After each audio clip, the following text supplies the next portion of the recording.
Ladies and gentlemen, boys and girls, guess what is up? Hearthstone. Hearthstone all day. Guys, we're gonna play Hearthstone. Okay? I mean, I don't think you were surprised necessarily by that because it was on the schedule. But, the meta has been really weird in the last week because I did Thursday and Friday last week, and it's Thursday and Friday again. You know, let's get the music. Let's get the music.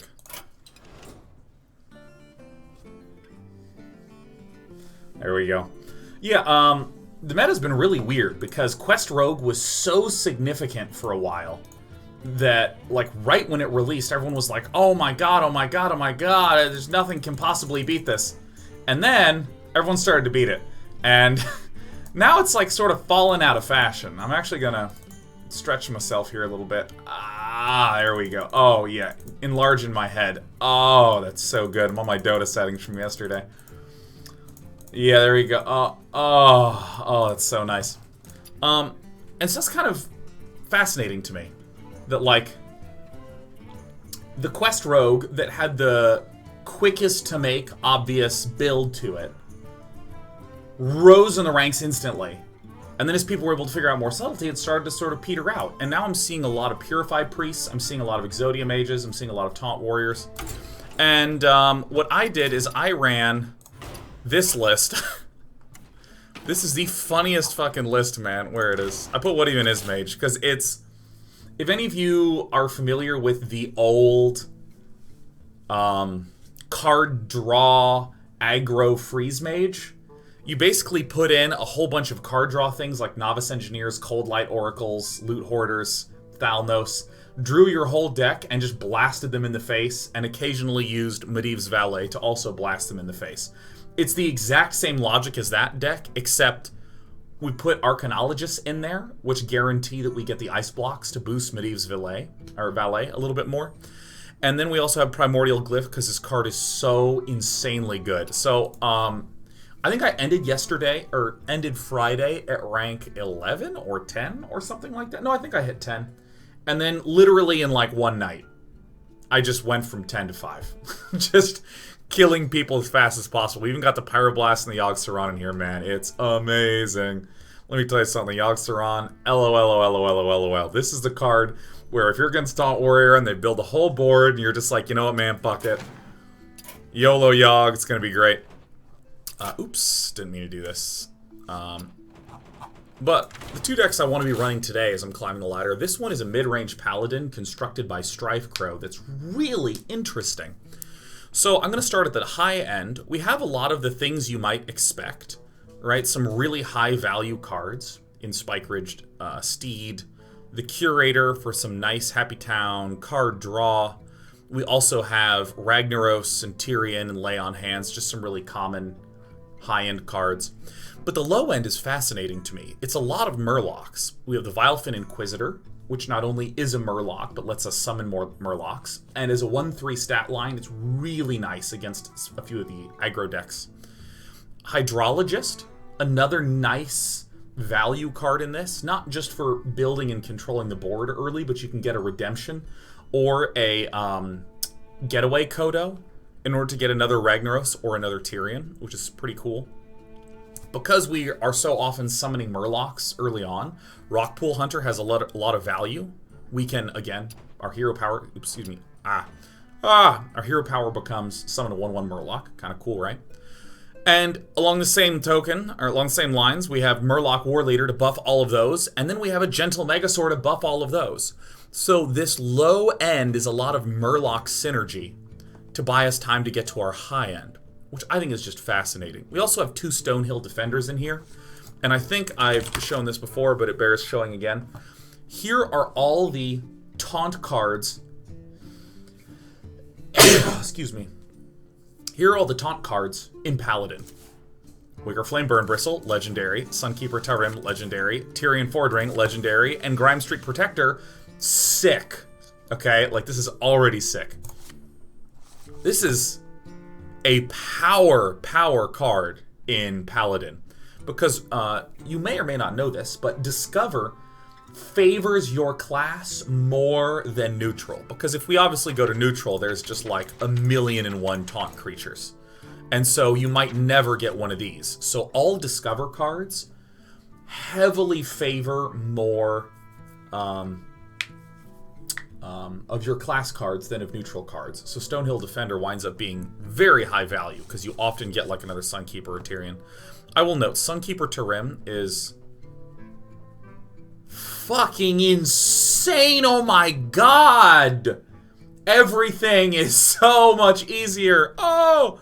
We also have some of the usual things, Equality and 2 Consecrates. We also have True Silver Champions, a Galaka Crawler for tech.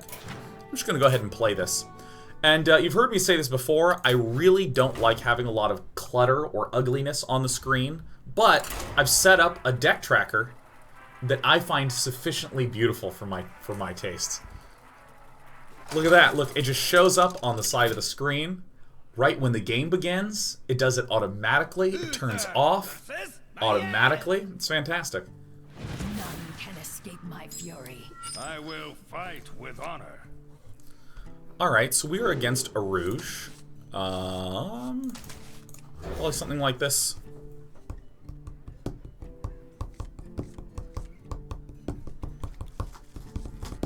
I'm a little bummed I didn't get the Vilefin Inquisitors or the Hydrologist or any one of these. Look at these, I can even hover over it to reference them.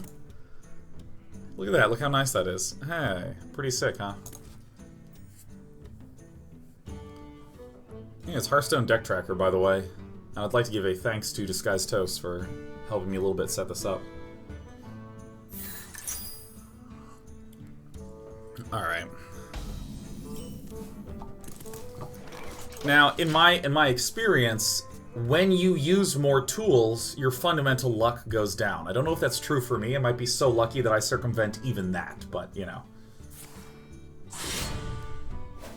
Can anyone download this? Yeah.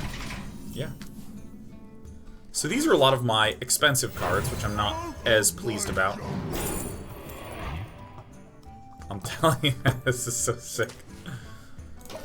This card is so insane. Does it actually show? Oh my god, look at that. It shows info when I hover over him. I mean, I'm going to remove that because I just don't want that in there, but the amazing thing is that it gives me the options. Let's see. There we go. Look at this. Easy as a click. So he has run a South Sea Deckhand out. And I think we're going to be playing relatively straightforwardly. I don't know if it was necessarily correct to do this. Probably maybe blasting a Stegodon out is good. Drink with me, friend. Like, if he summons a huge board, we can always set him down to 3. Era6, a few months ago you said you didn't want to use a deck tracker because it cluttered the screen too much for viewers. What changed? There's just enough settings that this doesn't... I like this. Also, I'm just trying it. I mean, it looks nice, I gotta say.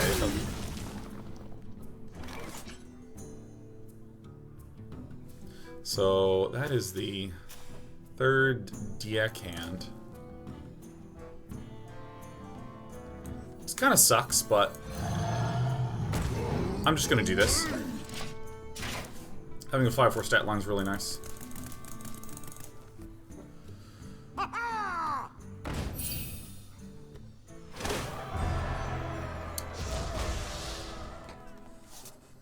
So, I mean, if I were him, I would just cast this right now. Yeah.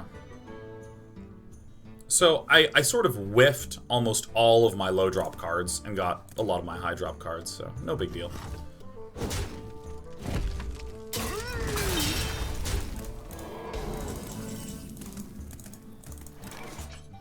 Oh, that's fucking great news. Definitely want to kill this one. Quality Consecrate, I'm awesome! By the way, the greatest thing about Sunkeeper Tarim is that if you have a lot of low drops, you just play this, all their stuff becomes 3/3, all your little dudes become a 3/3, and it's fantastic. I'm in charge now.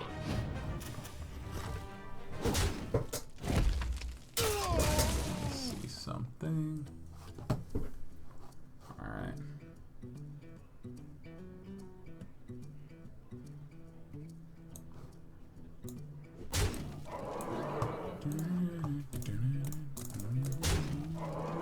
That is a really good card for him.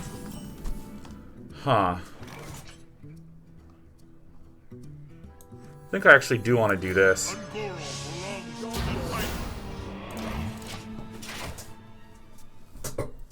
Why no iron on the shirt? Don't settle for less. Boom!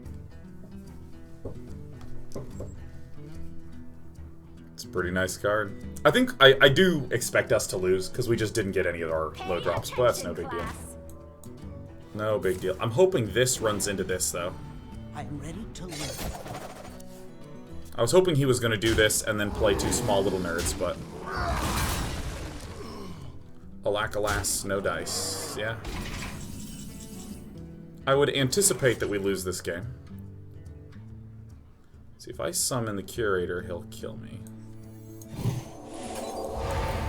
So we know there's two Fireflies in this hand. Tyrion is a pretty solid card because it is above the 5/5 stat line.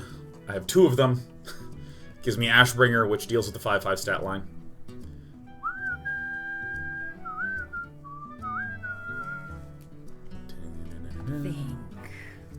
Think. Tyrion into Tyrion. And then we can even do the very nice Aldor Peacekeeper into Spike-Ridged Steed to buy some time. I think we're okay as long as he doesn't just charge us to death, but I think that that's hard with two Fireflies in his hand.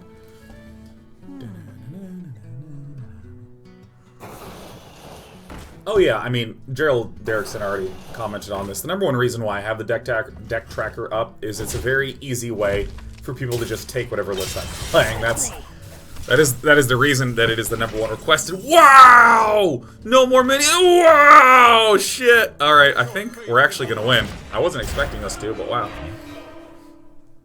How does this deck fare versus Exodia Mage? I don't know. I haven't been playing it very long. If he has sap, he's amazing. He's just better than we are, you know.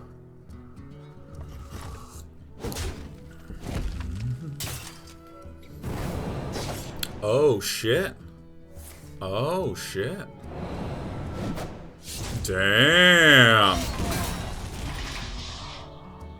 Let's go to one. Let's have some fun, huh?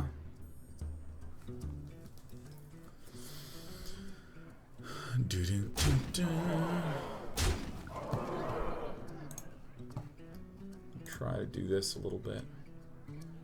Ash to ash.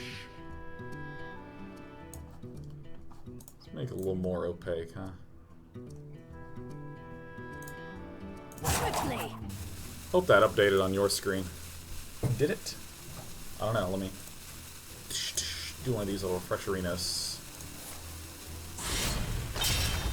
Did this work? Did it actually reduce the opacity? I don't know if it did. Okay, so I think we very clearly have to do this and then this. Like, there is literally no other options in our lives.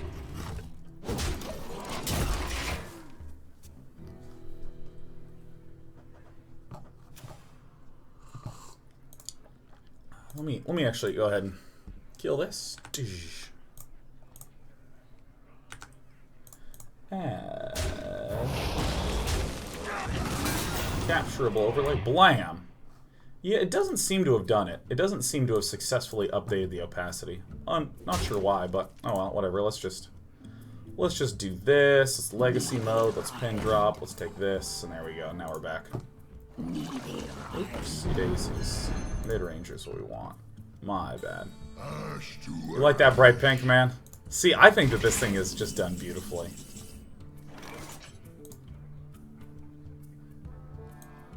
Well, the opacity is showing up correctly for me. So, that's unfortunate. Alright, so how do we get our little selves out of this situation? You know, I really like this Spike Ridge Steed play. Let's go ahead and do that one again.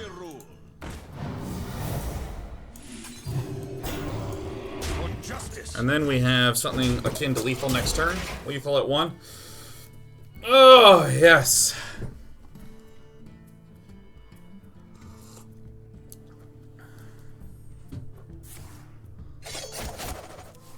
First you don't succeed, Aldor again and again and again. Oh no! Okay, off the top, no big deal. Victory is yours. I'm really surprised that he runs that card. See if the opacity fixes in the second thing. With a pretty bad opening draw, it actually panned out okay. I thought that was really awesome. It's kind of surprising to see him run the sap. I mean, maybe this is a response to the amount of taunt rouges that are there. Also, I saw the developer of Hearthstone Deck Tracker step in a moment ago. I will fight with honor. Okay, we're against a warlock. Everybody get the hell out.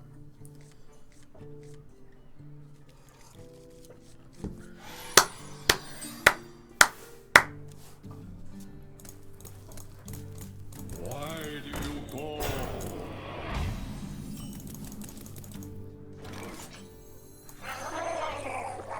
Wow!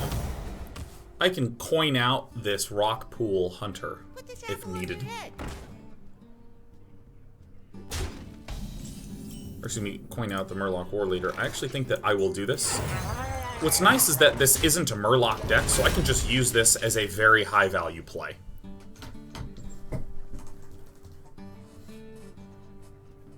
Quickly. Sean has the dopest coffee mugs. Thank you. I lost almost all my coffee mugs, so I have like the same 5 on rotation. I even lost my own Day 9 TV mug.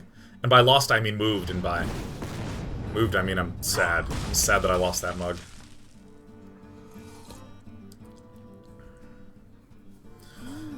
Decklist is really for one significant reason, and that is...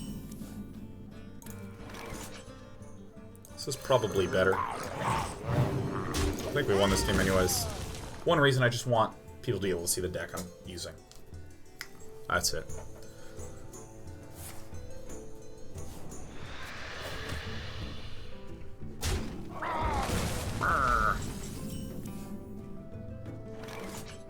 What is the best play here? I think maybe doing like this and killing this. Maybe like this.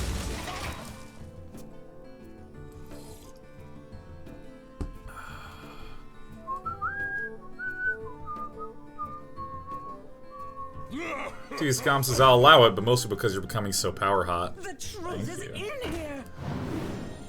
Bye. Okay, what to do?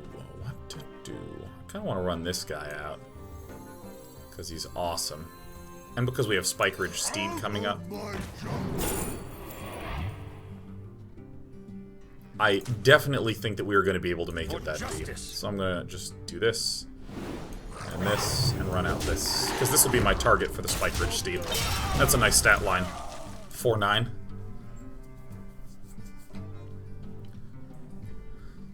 Sean got so skinny that there's more room on the screen for graphics. Oh my god, that is the dumbest joke. That is amazing. Oh shit, man, that is funny. God, that is so funny. I'm enormous. Look at this Sean. This Sean is amazing. I'm just gonna keep charging in. I gotta turn 7, 8, and 9 play. Put this apple on your head. Place this apple onto your head. Get it out! Get it out! Ouch. Okari Fellhound. Interesting. Nothing, he says. I wish to do nothing. Justice. Reporting for duty.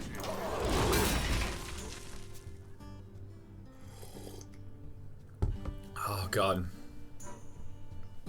I'm currently quite a fan of the meta. Kevner says, are we still singing Little Mermaid? Look at this song, isn't it neat? Wouldn't you think my chat is complete? Wouldn't you think you're a girl who has everything?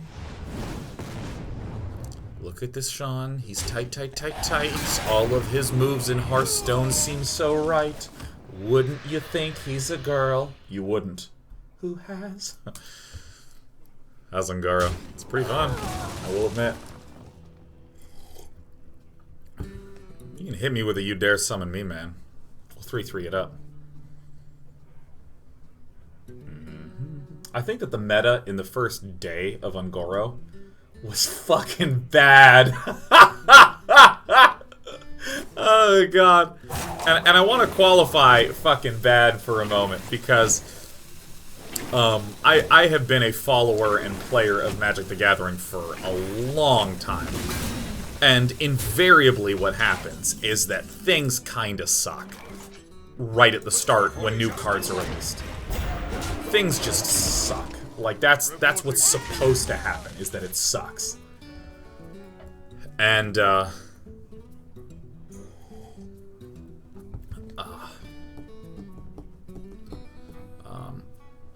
then what happens is people do some brewing, some adjusting, some figuring out of this, that, and the other. And then things become okay again. And so, you know, I don't really get myself too worked up into a tiff if I wind up not enjoying things at points. Like, pirate stuff did not really bother me. I mean, in the moment when I'd lose, I'd be like, you pirates! But, you know, in a broader sense, I'm not like, the game is fundamentally broken because pirates exist. I mean, metas suck at some points, and that's fine. I fucking cannot wait. Hit him with the Dawn.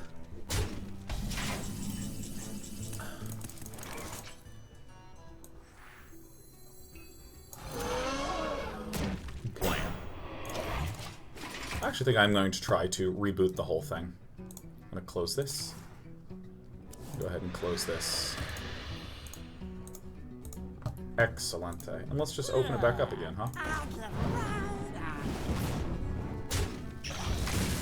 But that first day,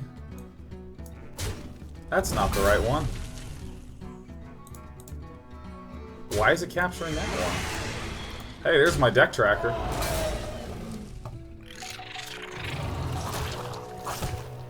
Let's just delete it, huh?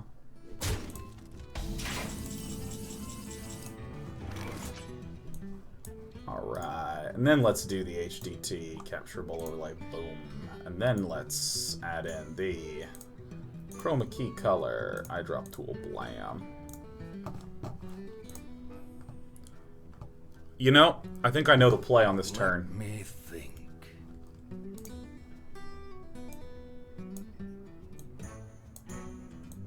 Oh, wow, it doesn't actually work. I wonder why that is.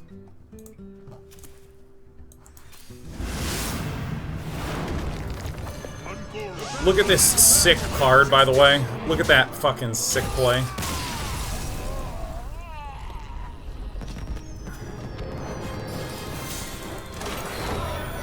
That's just incredible. Let me see if I'm just whiffing an option here right now.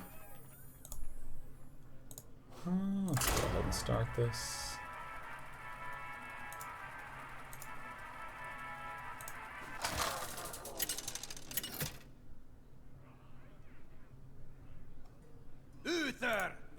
Oh, doesn't seem to work.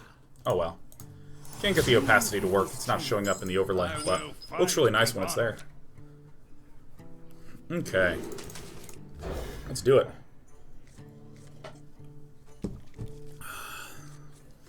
See, we have a nice turn 1 play, we have a nice turn 2 play. It's probably not working because of how you're doing the capture. It's unclear to me how it is sending the signal to my thing. It's very unclear to me.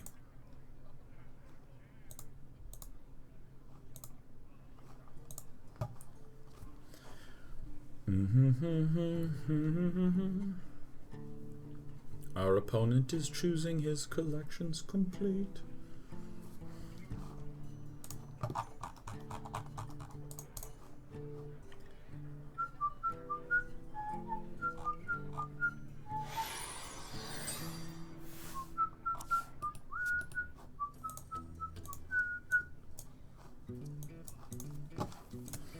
Is someone injured?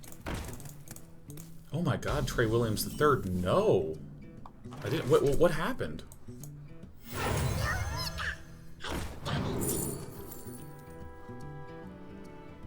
think this is going to be nice.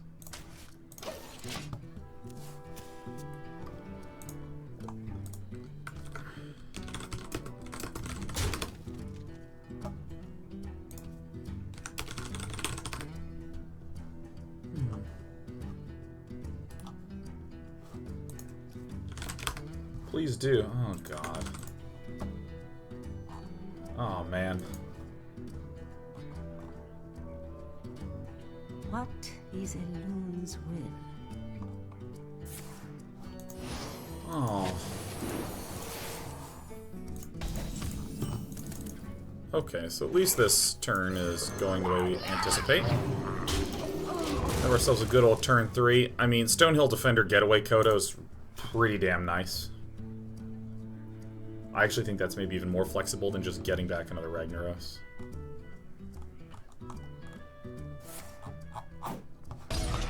Totally fine turn. Does not bother me. Gonna run this guy out.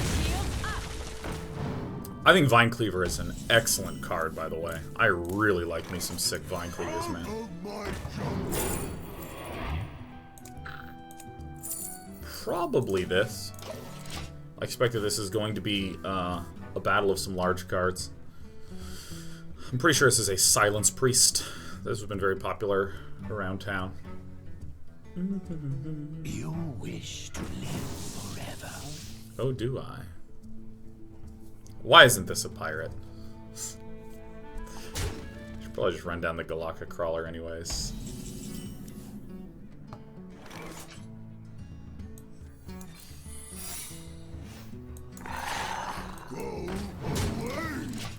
So he's gonna think, oh yeah, I can do this and this. He's gonna be so tempted. He's gonna give in to the temptation.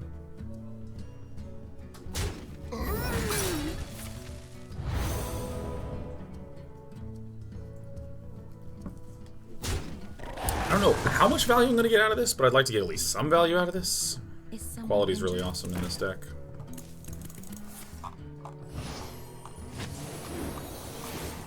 I'm waiting for the link for Trey Williams III. Shields up! Uh-huh.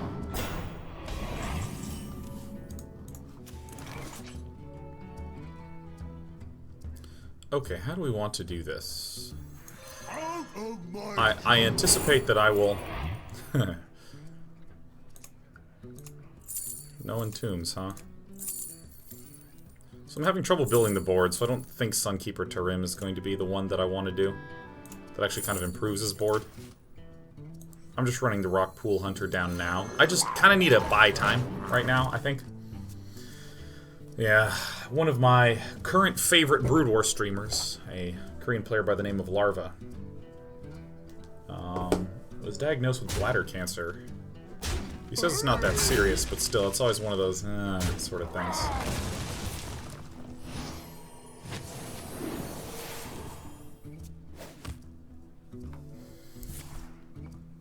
Okay. Have I run a Pyros deck yet? As Ice Trainer, I actually haven't. I've not yet run a Pyros deck, and I truly don't know how or if it's even good. It seems it would be hard, but yeah.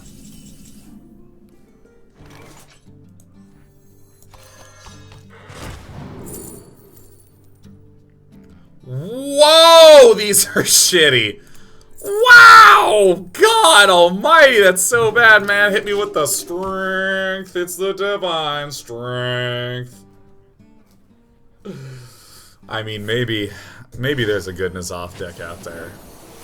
A N'Zoth Pyros deck. I just truly, I've been saying, I want to run a control deck. Step 1, can I beat Quest Rogue? If the answer is no, I stop thinking.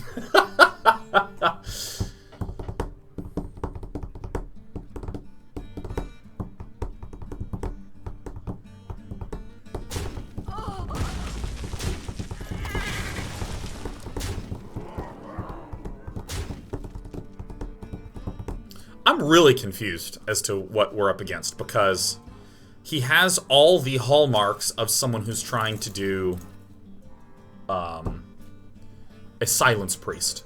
He has the Sun Fury Protectors that would be used on Ancient Watchers and Huge Razor Leafs. He has the Cabal Talon Priests that are used to boost health on those. Okay, there it is. I mean, if we get Consecrate, we basically win the game. This kind of stinks, but that's okay.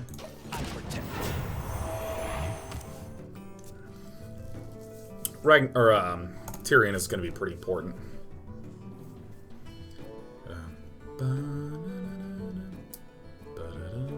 Hitman2399 says, "Hey Dan, I just subbed today to thank you for all the entertainment you've provided me through my high school career today. I got my cap and gown, and next month I will be graduating." Hey, congrats Hitman! Hope you major in math. Yeah! You even somehow managed to teach Graham's number to me and keep it entertaining. I love the stream and love everything you do. Thanks, man. Thank you. Hearts. Oh shit, Shadow Visions for... Oh, that's kind of sick.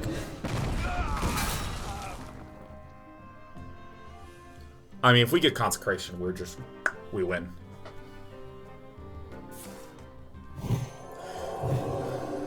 Oh my god, this guy's purifying out of control. Okay, when I hit him with the Tyrion. So we have 19 cards left. 2 and 19. That's awfully close to 100% as far as I'm concerned. I mean, we don't take a lot of damage each turn. Like, we can still live for another turn even if he deaths us, right? I really want things to be equal. This might be slightly better to do. I think this is actually a little bit better to do. Live, insect. Because then I can Tyrion Divine Strength and block a little bit more. I like this more.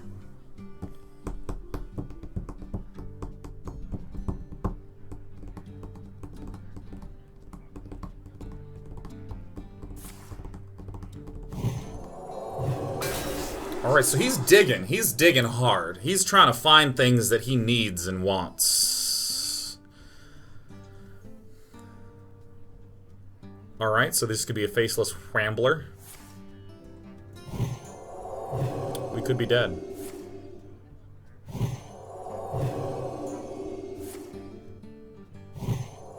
Could be very, very close to dead. See, this is kind of why I was saying this is not looking good for us. No big deal. Ain't no thing. Again, we've sort of...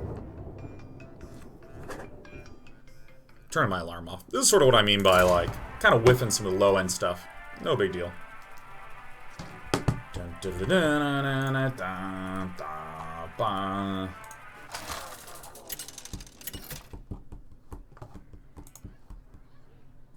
Uther versus Liadrin. My hammer burns with holy fire. I will fight with honor. Man.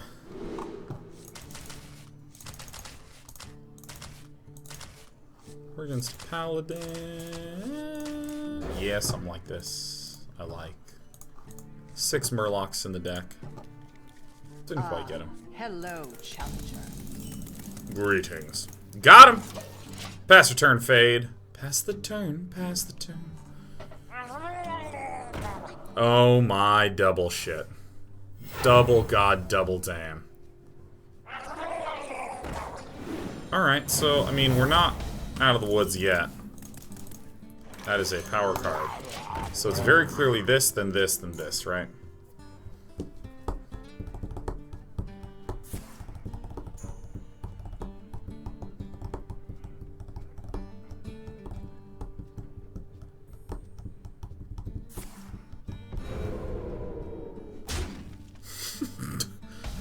Oh, okay.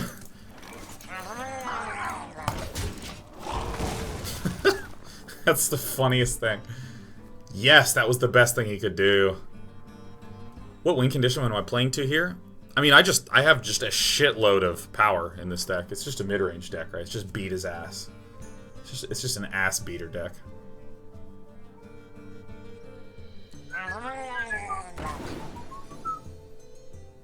What's it gonna be? You might feel obligated to trade here, which would be A+. Hey! That's what you get when you play day 9.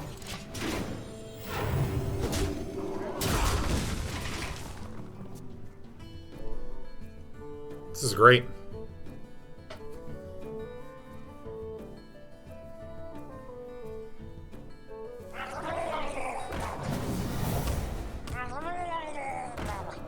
Hey, that guy's huge. Alright, let's hit him with the Stonehill, yeah. I think hitting him with the Stonehill defenders are awesome play. So that is really nice, because I can actually evolve, excuse me, adapt to both of those guys.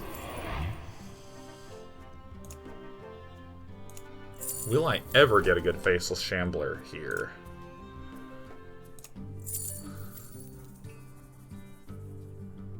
I mean, I feel weird choosing this, but I think I'm going to choose that. Because I have a few turns. Getaway Kodo's it. For justice.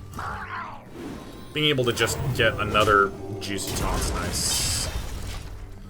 Shouldn't have that much card draw, and even if he does have Divine Favor, we're going to be dumping cards from our hand at a pretty rapid rate.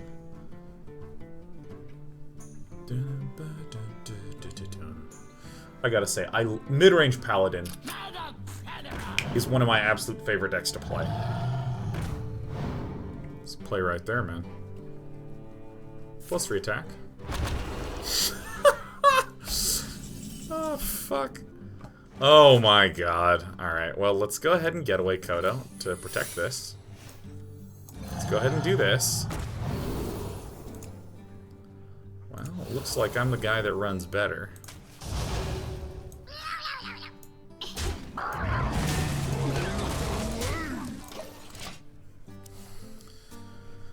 Well, when you run like God. When you run like God. So, I got a question for you. You think we're gonna hit Legend today? Think that might happen? I don't know, we might. We may barely. We're up against Akkard. This guy is having a very bad time, faux sure. I'm gonna go ahead and do this again. No reason not to. +3 health is pretty ridiculous.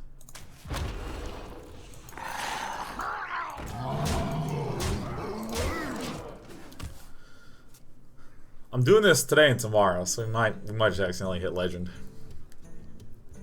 Interesting says, you are already a legend to me. Oh my god, that's so sweet of you to say. That said, I do need external validation because I'm insecure inside.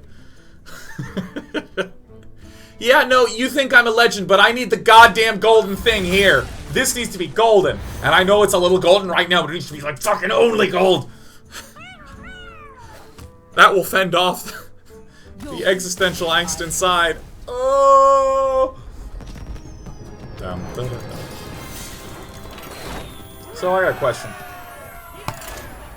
question. Like, okay, so this is a vain question. This is a vain one, but I want to ask.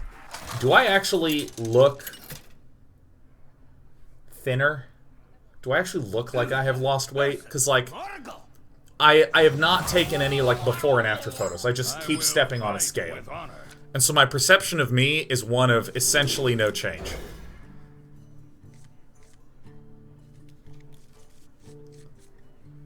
It's so, gosh.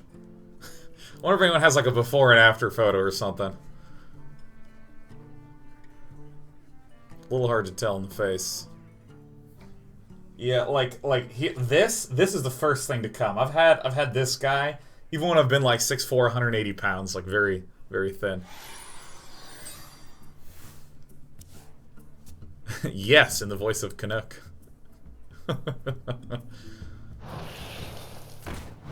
If you only had daily videos of your face, but yeah, I can't watch those, man. I can't even watch that shit. That's too much. Okay, so what are you? You're probably an elementally, so I think that this is probably good to run this out.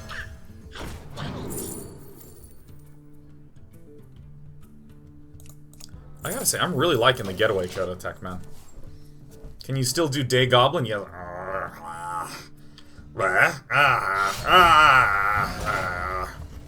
So this sucks a little bit, but, you know, shit happens. You know, maybe actually running a Getaway Kodo down. If I run this down, he'll probably go trade like that. Is this too slow? I think I know what deck this is. I think this is the sort of elemental Jade deck that's kind of slow and mid-rangey. Has some of the big guys in it, so I think I just want as much value as humanly possible. Yeah, he's running the tech cards in there. I think I got a read on him.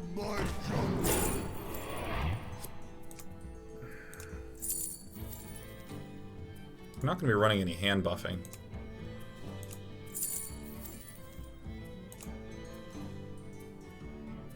Second Stonehill Defender might be weird.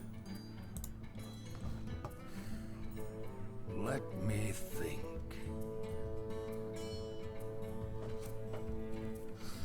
Will I be able to build up enough of a board? Maybe this will be good if I can actually get it up. I think I have the time to activate that.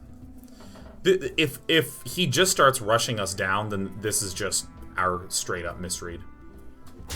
Hit me once, shame on me. Hit me twice, give me another Stonehill Defender. Wicker Flame Burn Bristle can bait out a Hex. He's pretty easy to deal with when he's small, though. I actually don't think he's that aggressive. Yeah. This deck does run a Bloodlust, so I need to be aware of that.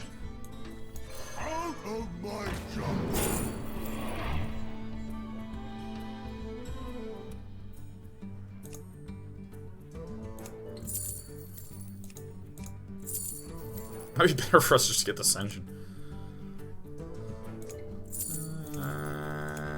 Let's get the Psychotron. I think the 1/1 will be away. You do before and after photos 5 days a week just to watch your YouTube VODs. Yeah, no, I can't. It's so effortful, you know. Created by Fearfly. Okay, so he's preparing for some sort of turn 6 play, I guess, since he's running this down. That's gone, and then he'll trade here. Cool. Would love Consecrate.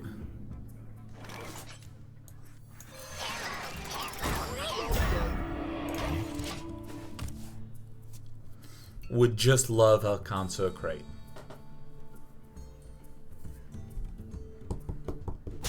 In addition to looking thinner, do you feel better in general? Let me tell you, ever since I pulled my back out, like, I have felt really bad.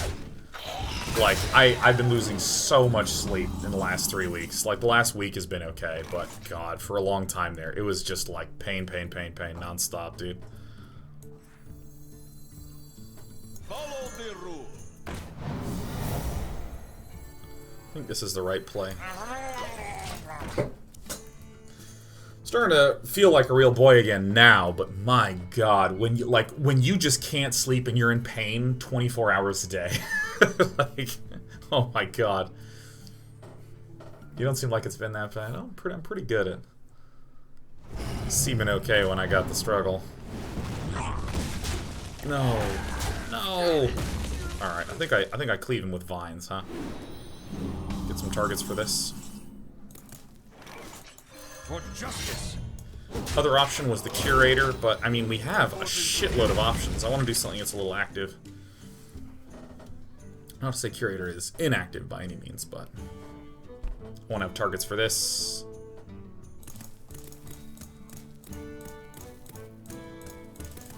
Frigid says he's been complaining every single VOD since it happened. Yeah. Oh my God, everything's hurts! Alright, we probably need a taunt here. Yeah.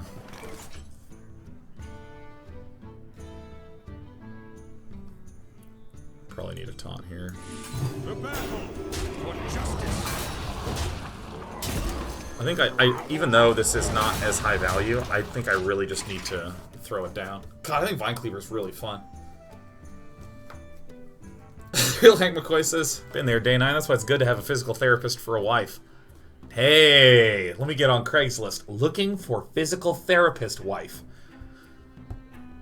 Must be ready to become wife and have extensive training in physical therapy. I gotta say, if any of you have ever used those online dating sites, what's weird is that I think that, like, socially speaking... No, you need to hit that one first, man.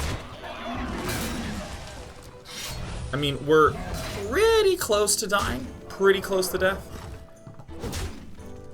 Let's see if there's a way that we can work our way out of this. Very well.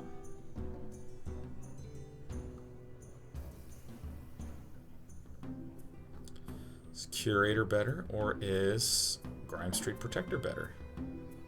I think Grime Street Protector's probably cooler bet here. Like this.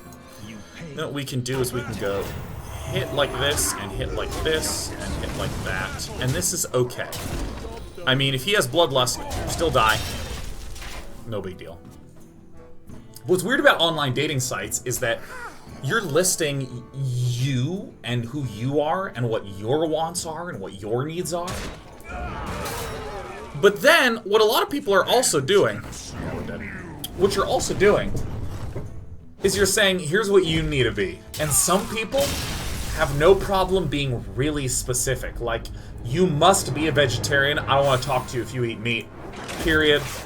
If you don't own a car, we're not dating. That's the thing that blew my mind the most, is how many...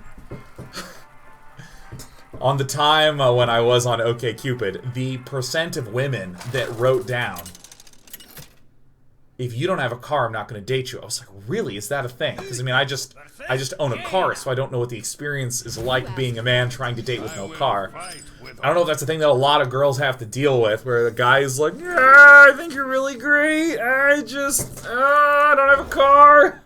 Is that how that happens? I don't know.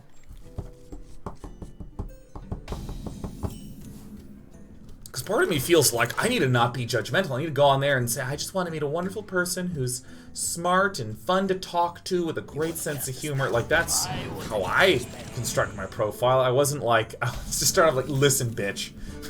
Like, you must, 1, maintain at least a gold ranking in StarCraft 2. 2, have an extensive knowledge of European electronic music. 3, have a skill set that allows you to fashion tables out of various objects. Like, I'm gonna throw all the requirements down. You must be experienced at driving an 18-wheel truck. You must not ask me too many goddamn questions. An incredible discovery. P.S. I own a car. And the girl's like, oh, this guy, he knows what he wants and he has a car. Ooh. It's a secret, guy. Bayren says, I've been on Tinder for some time and I've never seen something like that. See, Tinder is smart. Tinder just goes, here's what this person looks like. If you don't like how the other person looks, nothing else matters. It doesn't even permit you to get to step 2.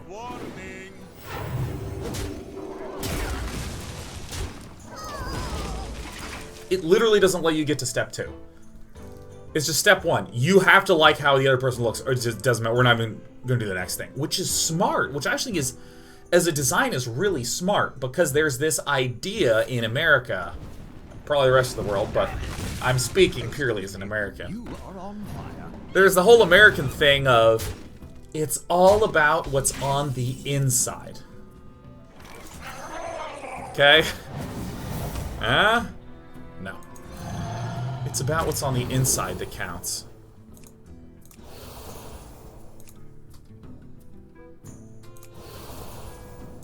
For justice. And kind of, yes, right? That's true. It is the stuff in here that matters. The fact that you think and say things that define you as a person, that's the important part, no doubt. However, I don't think anyone wants to date someone they find ugly. Is that unfair to say? I think that's fair to say. I think that's fair to say. I would not claim that there is a global, easily identifiable clarity around exactly who and what is ugly. I'm just saying, no one looks at someone and goes, ugh, I do not find that person attractive. Let me try to go on a date. I don't think that happens. I don't think that's unusual. Ah! Trade. You know you want to trade.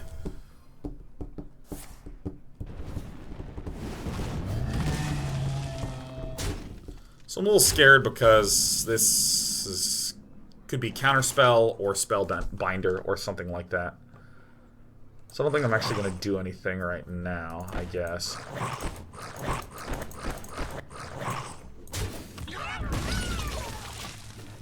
If this is Mana Bind, Spellbender, or Counterspell, this sucks for us. So I'm gonna wait until there's a good opportunity to use the equality. Okay. Like, me casting an equality, I think is fine here. I'm late. Okay, so now I'm going to cast this.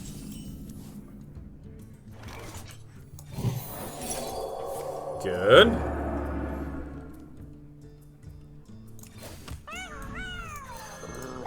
Could be a copy. I'm okay with that. I'm okay with that. Oh, that's probably the best possible outcome. Because I think that we easily win now by running out Swiggity Swooty Ragnaros. Yeah.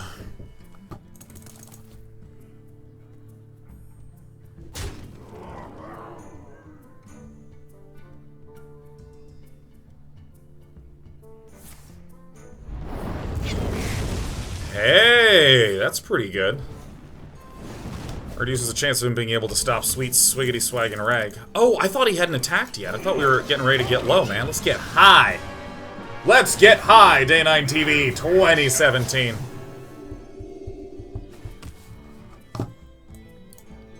System in Veclair says, it's fair, but I also have a friend who dismisses any woman that isn't a supermodel. He has been single a long time. Is this another... Is this another Spellbender?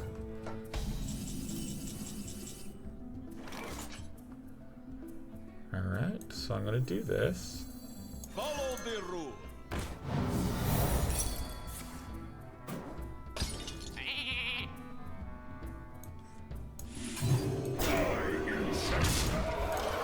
Healing! Spike Ridge Steed is so sick! I don't think there's anything inherently wrong with being single for a long period of time, though. It's like, I tend not to think of relationships as a volumetric effort. What I want to do today is try to date 5 people.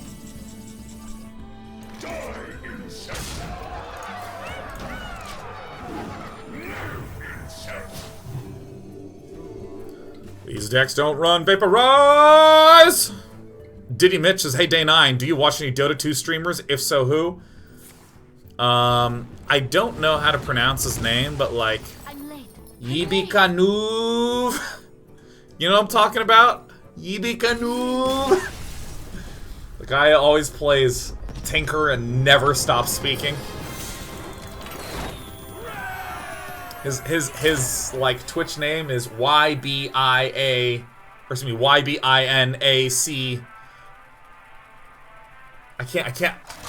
I need a picture. YBICANOOOOOOOOV. Yooka-Laylee. You know what I'm talking about? I watch that guy, man. I watch Arteezy. I subbed Arteezy, man. I at one point I was like, hey, what does it take to get you to listen to this this album that I think is good? And he said in his Arteezy style, he was like, don't fucking listen to that normie shit, man. Like, oh man. Dude, what the fuck? That to me is the phrase that defines EG Dota.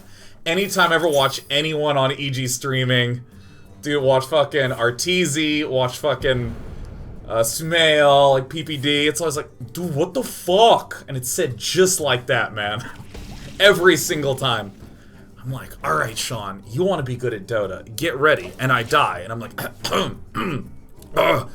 dude, what the fuck? Too high an octave. Too high. Okay, we gotta lower it. We gotta bring it down. If we want to be good like EG me, we gotta bring that down an octave. We go, dude, what the fuck? Too sincere. Too sincere. I have to be exasperated. I have to figure it out. I have to go down even lower. Dude, what the fuck? No. Too neutral. It has to be longer. It has to be long. It has to be like, dude, what the fuck? There it is. There it is. Hey, I can feel my MMR rising. Okay, I think I just run him.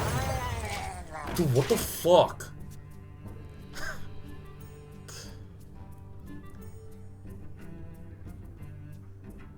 I'm fucking done. He got us. Where are your pirates? Yar. We be looking for pirates here.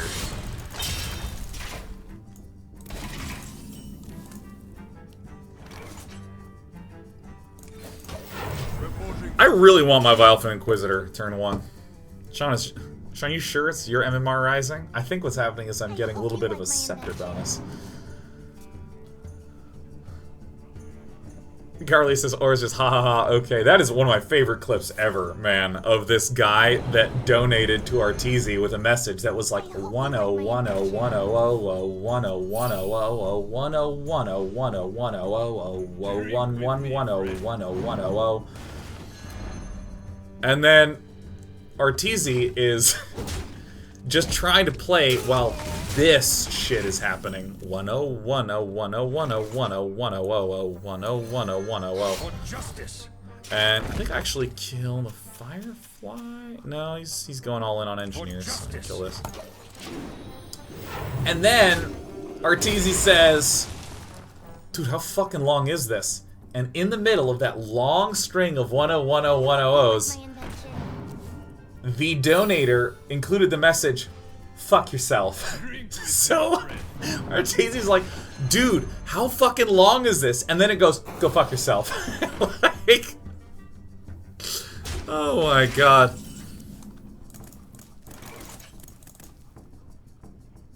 For justice. I think we lose.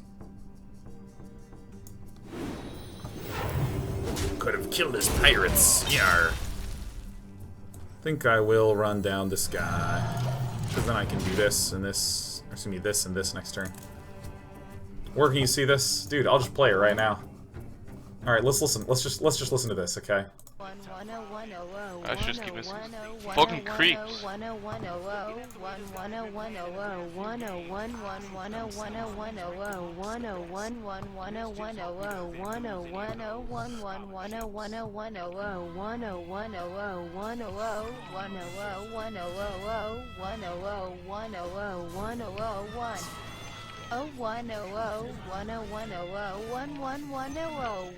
How long does this shit go on for?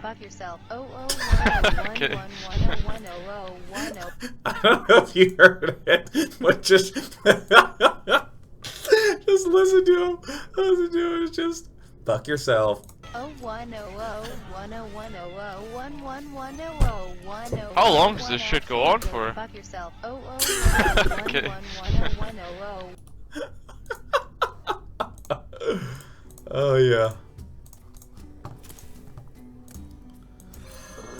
Woo! That is funny, man. +3 attack, huh? Poisonous? Poisonous. Poisonous is good.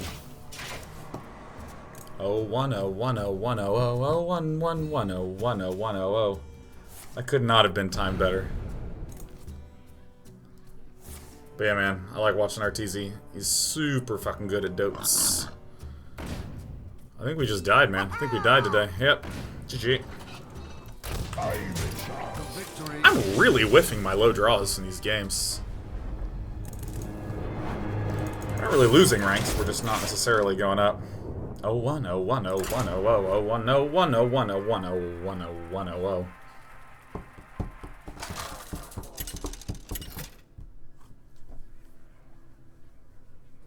Uther versus Garrosh. Victory or death. I will. Go, go, go, go, go, go, go, go, go, go, go. The other Dota 2 streamers do I watch? I like watching a lot of the EG guys. Even though it's fun to say. What the fuck? It's fun to poke fun, but, you know. I really like their plays a lot. I also like the YouTube channel Dota 2 Pro. I think that is excellent. Friendly Spire says, is Arteezy's stream subscribers only? No. Nope. No. It's not. It isn't. It isn't. I've never seen it be.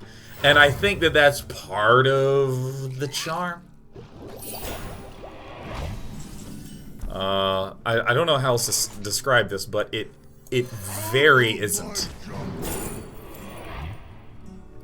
This is very good against this deck.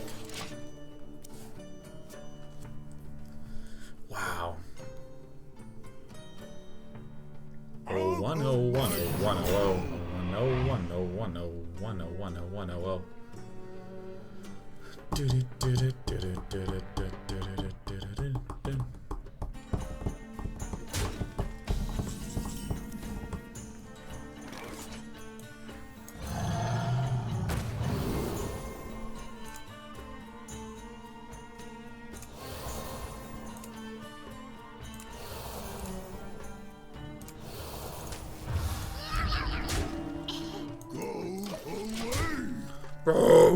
Go away! See, I can also do this, put this, and then do this again. To just have like an army of little nerds. Slam. Spikeridge Steed might not be a bad idea. It might not be a bad idea.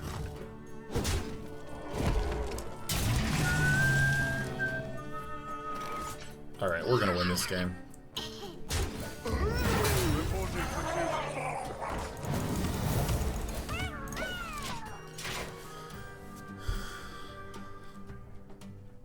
What's the deal with the deck tracker? A lot of people want to just take the deck that I'm running, so just put a deck tracker up, man.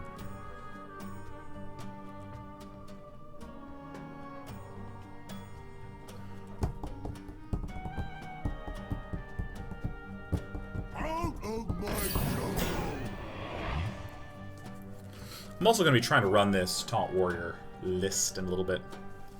Not his specific one. The one that I'm stealing is Kalentos, and he only runs one of these, and it's a really low curve.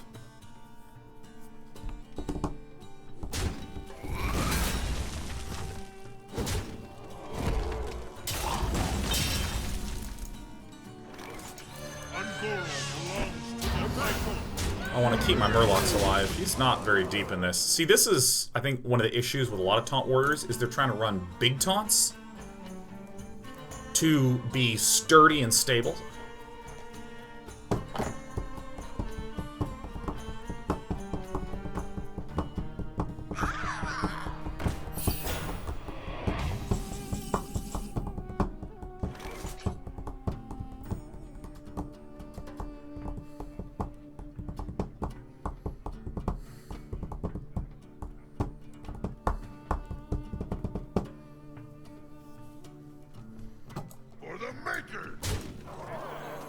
For justice.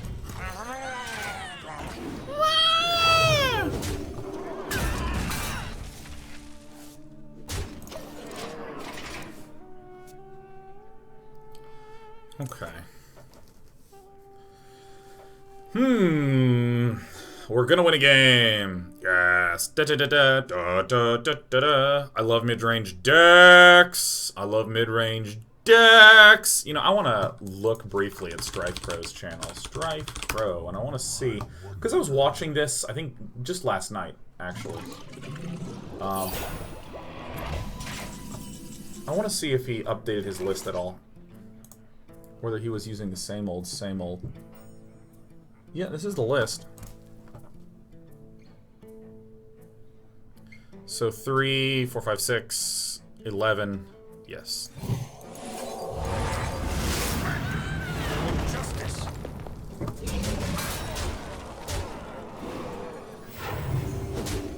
One more game.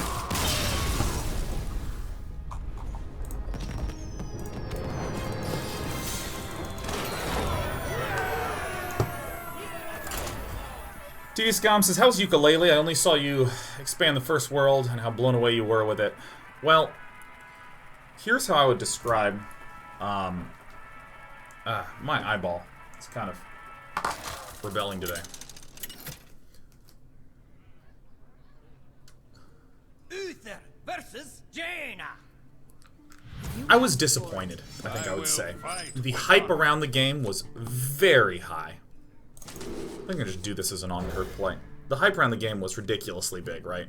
Because Banjo-Kazooie is amazing. Banjo-Kazooie is just like my favorite thing. And it's why people who did Banjo-Kazooie so, oh my god, it's going to be so amazing. And I think that if Banjo-Kazooie had never existed... Take my eyeball out for a moment. It's just getting irritated. Not sure why. I think if Banjo-Kazooie had, say, never existed... and this was just a game coming out, I think people would call it a 6 or 7 out of 10. Or I dare say a 6.5 out of 10. However, the fact that it was Banjo-Kazooie. The fact that it was like a Banjo-Kazooie sequel. Possibly. Maybe. I think I do like this, because then we have more opportunities to kill next turn. Because it was a Banjo-Kazooie sequel, a lot of people were trying to say, wow, it's gonna be Banjo-Kazooie good. And it was... I mean, if you literally play the games side by side, it's strictly worse than Banjo-Kazooie by quite a margin. So I think in that regard, I was just profoundly disappointed. You want to cast a spell? I want to cast a spell. I think I need a new contact. This one just feels proteiny, for lack of a better word. Okay, so I'm going to do this. This will likely spawn one for him. Alright, well. Get a sheet? Yep. Order matters. And look, I gained a health. It's pretty cool. So therefore I want to do like this and like this.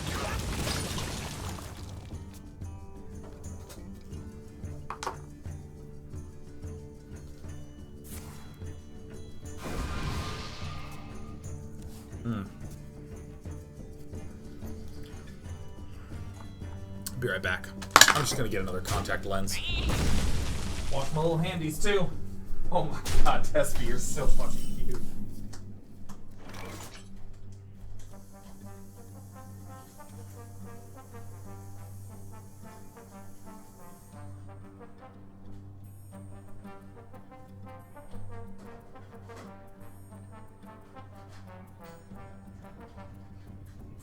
I wonder.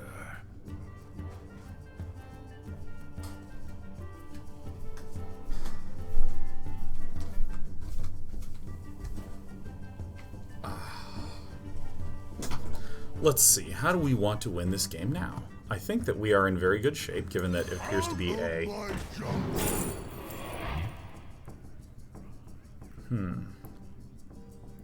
These really suck. I think this is actually the best one to get.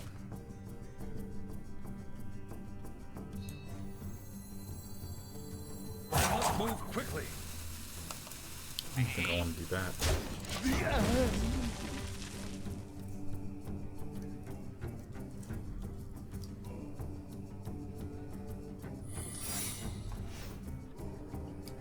I'm late. I'm late. Come on, little contact. At least we can kill that. It's a good one to kill.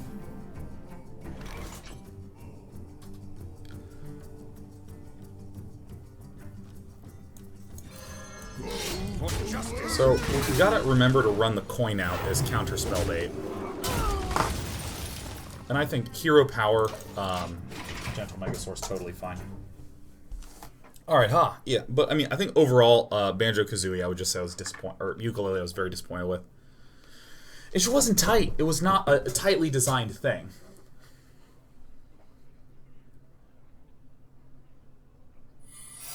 The moment-to-moment gameplay just felt very empty.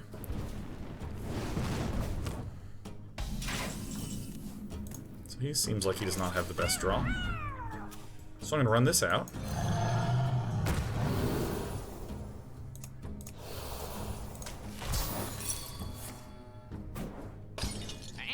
That's fine. Great.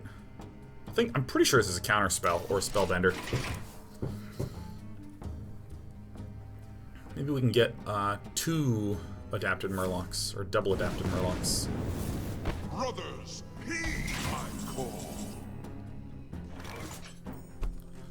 So let's see if we're right. We're wrong.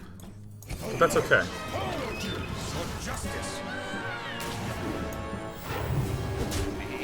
So it's not counterspell, it's not... Oh, Ice Bear, okay. That's just not commonly run in there, so... I think the Freeze Mages, or excuse me, the Secret Mages are weak. I really, really think they're very weak.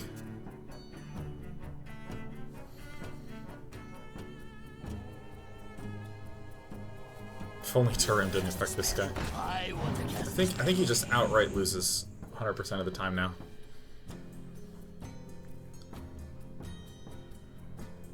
I believe it's simply like polish. You know, let me be very strict with how I define polish. Polish is like the game is already good, but we want to make it a little bit better. Like, for instance, this little boom. And you see all the particle effects that come off of this fireball? They don't need that. They absolutely do not need that in the slightest. Okay, by the way, he runs 0 polymorphs. So we're just gonna beat him in the same way we beat the last one. Whoever you heal is great.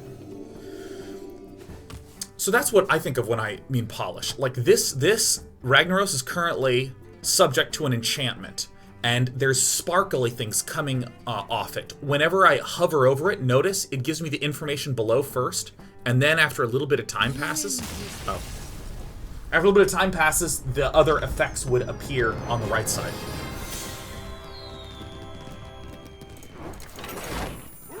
Like Hearthstone is a polished game. The fact that, like, here's something that I love. Here's another example of polish. When you hover over my collection, it wiggles. And back, it wiggles. It wiggles. And it responds in a very physical fashion. It's not just running through, like, an animation. It feels like you are hitting an actual physical object that has weight to it. And when I do this, it slides and it moves. These are, to me, examples of polish. None of these need to be here necessarily, but they feel really good. They feel really, really good. So that's what I think of when I think of polish. And I feel like there's a good amount of prettiness polish in the game. Like, you know, a lot of the artwork looks really lovely. The animations are really darling. Fight with honor. Ooh. Ooh. A lot of things like that. Has a lot of those elements. The thing that I would describe as holistically I did not like was that the design of the game did not feel like something focused on 3D platforming and collecting. If he goes for face, he is a pirate warrior. He is not a pirate warrior.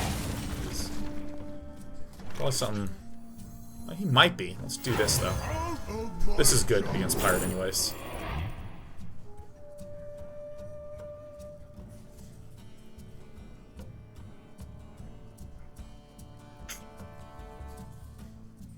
I think I actually like this more. The worlds were really spread out. Like, the first world, that, from what I've heard of many people, is the best world. Very, very spread out. Where's my Galaka Crawler, huh? Is he up on the top? Is that where he is? Is he hiding on the top?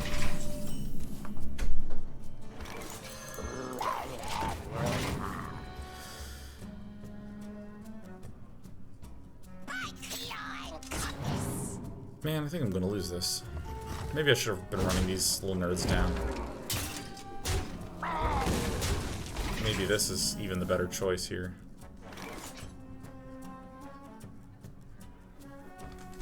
I'm running a little low on time in this match.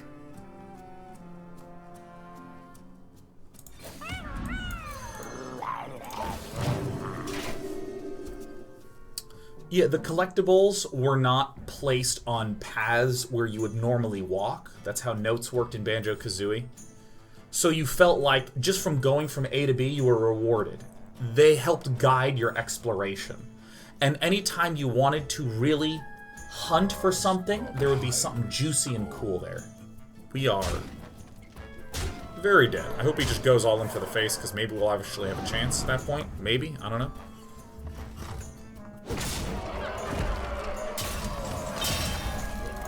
It's hard for me to imagine a world in which we win this game.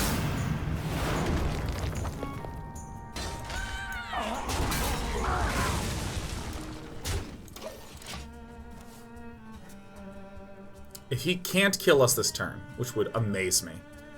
Trust the pirates. Okay, yeah, we died. No big deal. So yeah, finish that thought.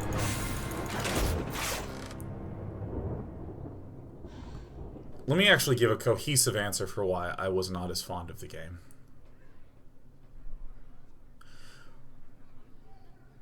I imagine that a 3D platformer in the vein of Banjo-Kazooie should be about the fun of movement and platforming and moving around a 3D environment, and also about creating very rewarding collection.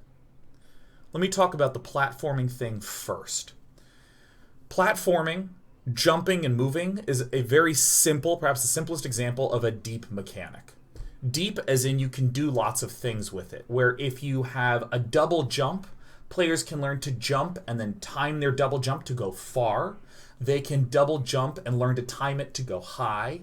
They can use it to try to aim themselves to land on a moving platform. There's a lot of stuff that you can do just if you give someone a double jump, right? That creates a sensation of improvement at the game and possibility with the game because you can do more. Like, it's really satisfying in the original Mario when there's a single Mario-sized block that you have to jump to and you land on it. It's just hard to land on it, but landing on it is really nice. I will fight with Mario 64 and Banjo-Kazooie had many puzzles that were directly related to the fun and joy of precise jumping, like and movement. Like in Banjo-Kazooie, there was a thin little platform in Clanker's Cavern where you had to stand here and carefully just walk across, carefully walk across, carefully walk across to get to where you needed to go. And the execution was very lovely. I think I'm going to do this just right off the bat.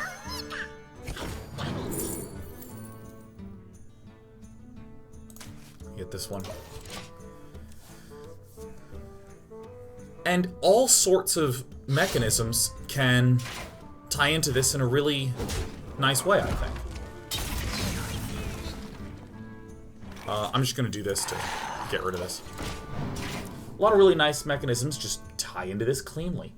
Platforms that move, platforms that are sloped, platforms that are like slowly spinning. Interesting thinness, like... Let's see, I think that, again, I want to do this. Maybe Getaway Coda this time? I just think Repentance is just a little too strong against these types of guys.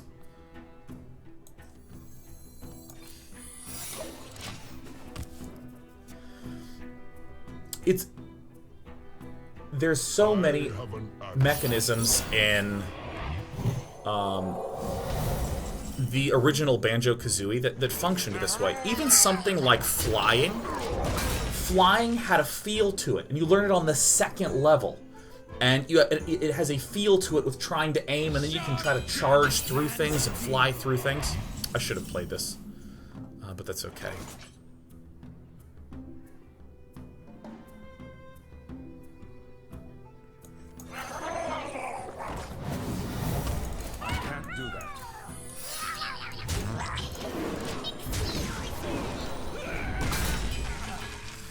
Yeah, it had a feel to it. All those mechanics had a feel to it. The feeling of motion and movement and control over this character. I think that's the first thing that I would want out of a 3D platformer. And what was what was Yooka-Laylee like? There were lots of lock and key mechanics. Here is a platform on fire. Yuka's gonna go over, gobble the water plant, and then vomit water onto the fire to put it out so you can stand on it now. And you'll recall there was a puzzle that was fire platform, fire platform, fire platform. And I had to get water, vomit, step away. Come back, get water, vomit, step away. Come back, get water, vomit, step away. Lock and key. There were vents that blew. They would just go, and I would describe in a good platformer, there would be some mechanism where you would be able to glide on air. I think I want to do like this, and like this to distribute my health. Spike Rich Steed is such an insane card. Vents that blow air, I would imagine there'd be some gliding mechanic where you're trying to get a good feel of how to maneuver through this. But instead, the solution to the air vents that blow you out of the way was pick up an iron ball, and then you can walk through it uninterrupted.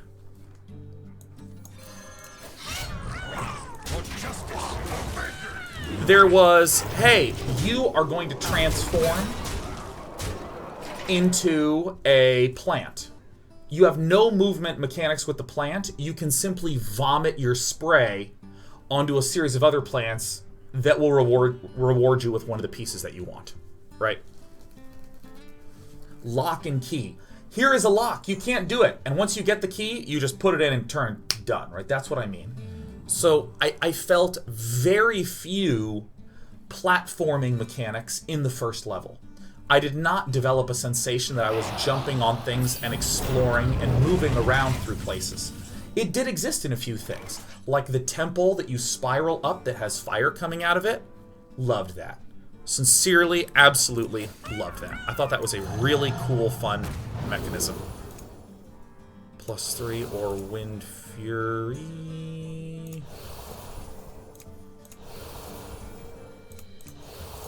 Probably Wind Fury, actually.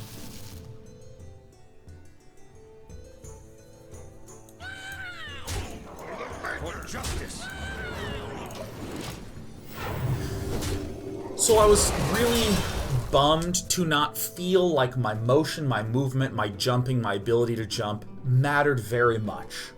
That I would say was the first large category of frustration that I had in the game.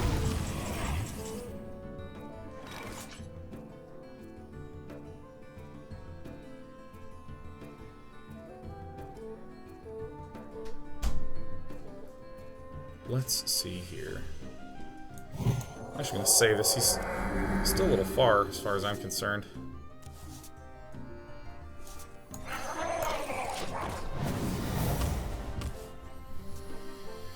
So this is the first one. I didn't see lethal, by the way.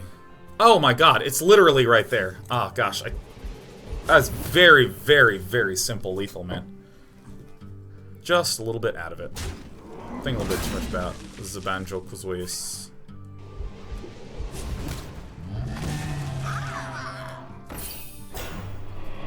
Oh man, may as well do it now.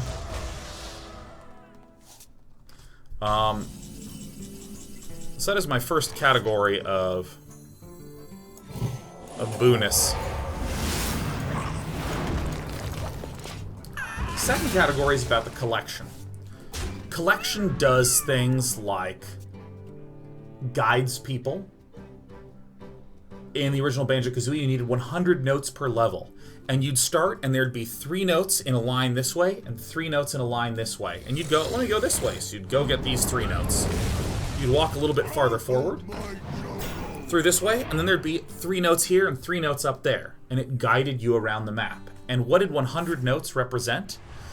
Nothing more complex than, hey, you seem to have roughly gone around all the areas of the map. Let's see, we have the Gentle Megasaur, we can get some Murlocs out of this shit. Or is this better in order to build some board? I think probably this. Get this guy down.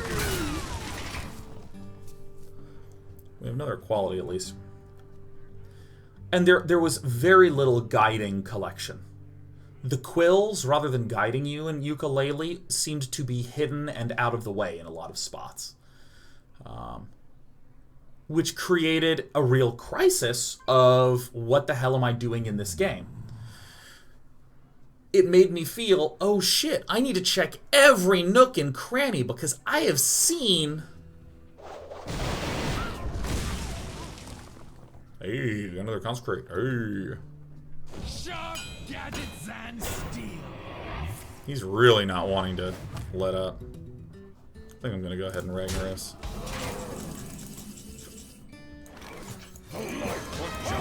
And I'm gonna hit this. He doesn't want to solve for us yet because he knows we missed lethal. Sweetheart. Because I found a few quills in hidden random locations, I started to go, oh, okay, so this is a game about checking out hidden random locations to try to see if there's quills there. And that was only true sometimes. You know, let me break this up into a third point. So the first point, I would expect 3 things out of the platformer. good platforming mechanics, good and clean collection, and creating a consistency of expectation, which I'm dipping into right now. So we've already talked about the platforming movement things that I felt were lacking in Yooka-Laylee. The collection, so again, we talked about the quills did not guide. There were so many quills. There's 200 quills. There's 25 pages per level. And it kind of created a sense of a slog, where it felt hard to feel like I was making good progress through the level. In Banjo-Kazooie, you got to 50% of all the collectibles trivially. And then 80% of them pretty fast. And the last 20% took a little bit of time, but still this is like under an hour to complete. And to complete and collect all the things means you complete the world, which is a very satisfying sense of, yeah, boom, we did it. Yeah.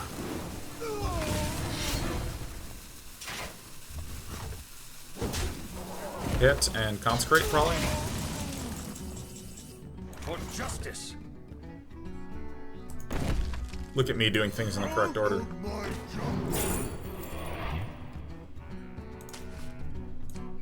See, I wouldn't have gotten that sick value otherwise. For justice. Reporting for duty.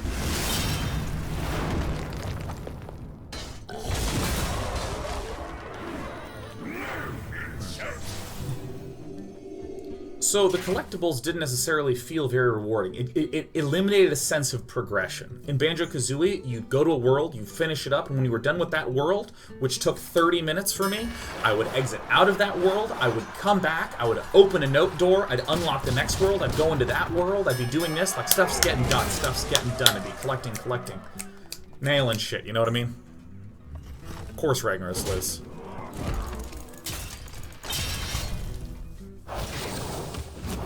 You only get one shot. It's gonna hit me in the face, I bet. Well played. Well played. I think I have an advantage in this matchup. I think this is a good matchup for me. And the last piece that I want to talk a little bit about, because we just talked about how the collection didn't feel guided, it didn't feel rewarding, it didn't create a sensation of progress. It felt like checklists that I was filling in. The last piece is that there was not a cohesiveness of design. I will Like, fight with honor. Against a Rouge. Maybe actually like this. Maybe I don't want the Stonehill Defenders early against the Rouge. Actually want to get scary things out, huh? Maybe I don't even want this out early. Not quite sure how to value Murloc War Leader. Anyways.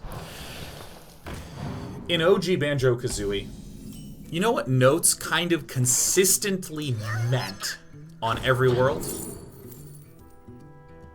It consistently meant you had more or less walked across the entire level. That's it. Of the 100 notes, maybe 6 were hard to find. Everything else was just, you did it, you walked through the entire level. Let me think.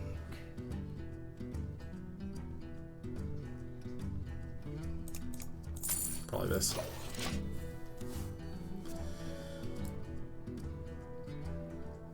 And so, whenever you enter into a new level, you kind of know what you're getting into. Ooh, let me check out this nook, let me check out this crane, let me go here, let me do that, let me do this. This is really nice, because then I can use these two together. You just got this sense of, when you enter a new world, you get what you're trying to do. I'm going to wander around collecting notes, and there's little goals for me to complete mini games in the entire level that give me jigsaw puzzles. It's great. It's great. It's consistent. It's consistent, it's clean, it's clear. I wonder.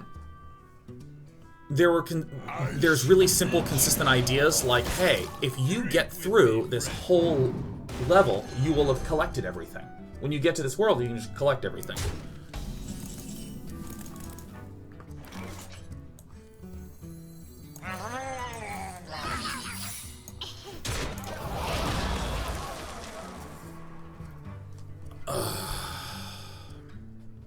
It's just this, it was hard for and puzzling to be playing the game And there was not consistency as to what quills meant in the game. Quills didn't mean you roughly walked around the entire level. Quills were just another hard-to-find thing. And sometimes they were sort of strewn around. But then also, when you tried to find every nook and cranny, quills weren't there. If in every hidden roundabout area there were some quills, it would be fantastic. I would love it, right? I'd absolutely love that.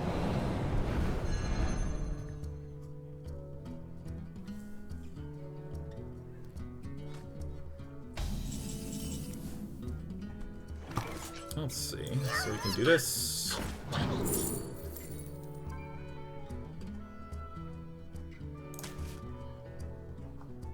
Set 2, 4. So this is okay for me to do it like this. Reporting for duty. We'll probably win this. Like, if there was that consistency there, it would feel good. But sometimes I would walk around and get some quills, and sometimes I'd check corners, and there'd be a quill there, and then I'd check corners and nooks and crannies 8 more times, and nothing would be there. There were huge chunks of the level that appeared to have important qualities to them that I simply could not even interact with. I hope you like my invention. And by that I mean, like, the huge tower at the end of the first world. You just couldn't interact with it. You'd climb up it and there would be nothing there. And it was confusing. It was inconsistent. Alright, so he has the quest. So I'm going to go ahead and blast him with this now. To clear this, I believe.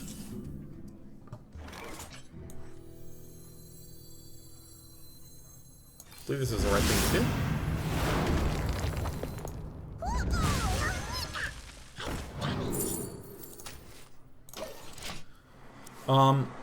And so you couldn't even 100% the level, and it was unclear what you did and didn't have access to, and later on I find out that you can't even complete any of the worlds unless you get the flying ability that you find in the last world. So it was just odd. It was just odd as hell. Okay, so we want to maximize the amount of Murloc guys that we can get out here, so we're going to do this. Run these gentlemen out. So now he's under a lot of pressure because who has the army of 5/5s now? So yeah, I don't know. There was not a lot of platforming that felt like I was playing a platformer. There was not a good, clean, clear verbiage and language around collection and collectability and all that good fun stuff. Oh, that's pretty cool. As long as we don't mill consecrate, I think that's great.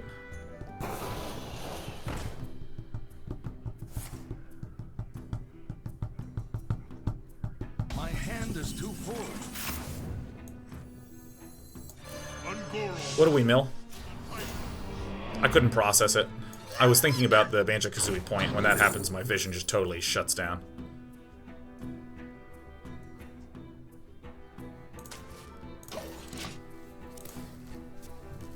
I don't remember what I was talking about. Did I mill consecration? Okay.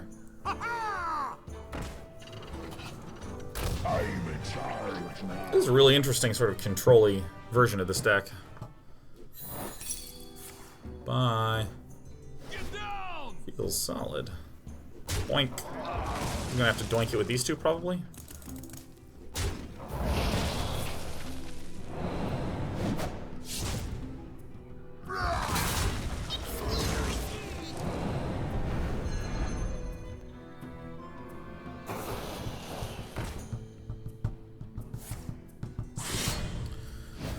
So this is an okay position.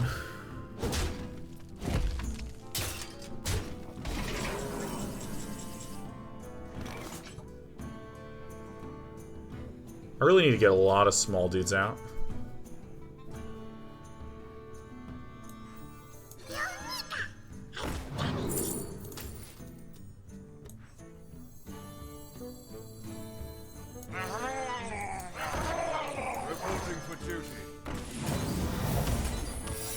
I look like the most Murloc player guy ever.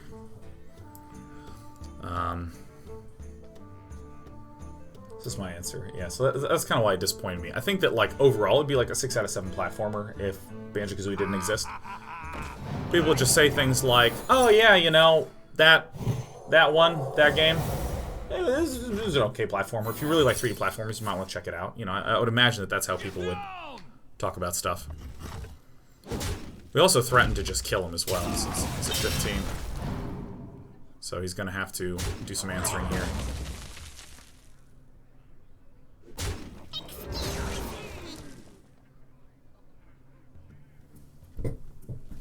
Oh, how I wish I had a consecration.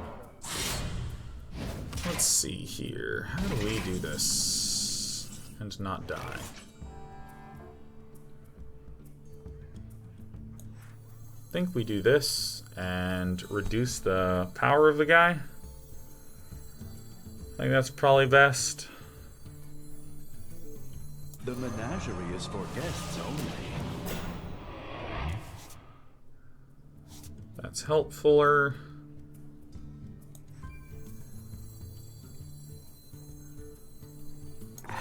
This is... They're both basically the same. The battle.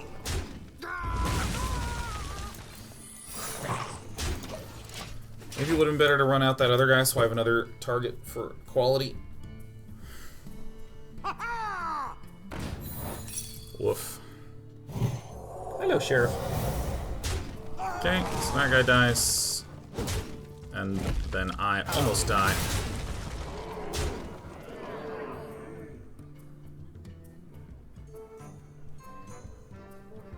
Hi, Sheriff. Spike Ridge is basically my Jin card here.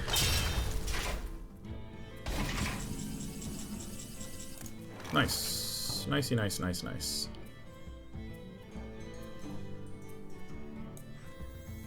Follow the rule.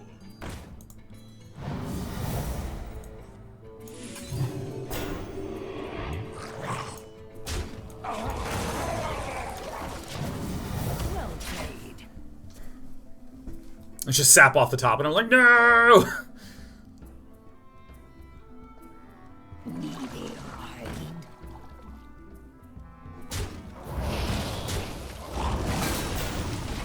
Well played. 3, 4, 5, 6. Guys, we found lethal. See, the instant I start I concede. paying a little bit more attention to the game, and a little bit less attention to my Yooka-Laylee analysis, we're golden.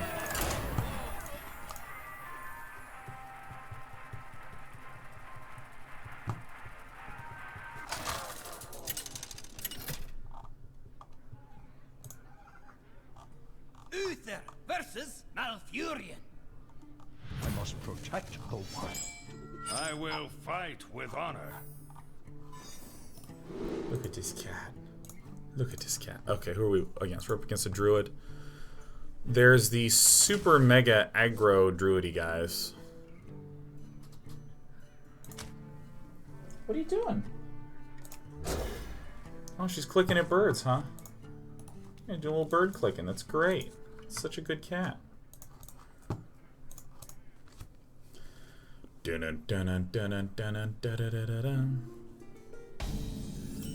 Every night. There's the super eggy tokeny guy that I think has been wreck-arenoing as well.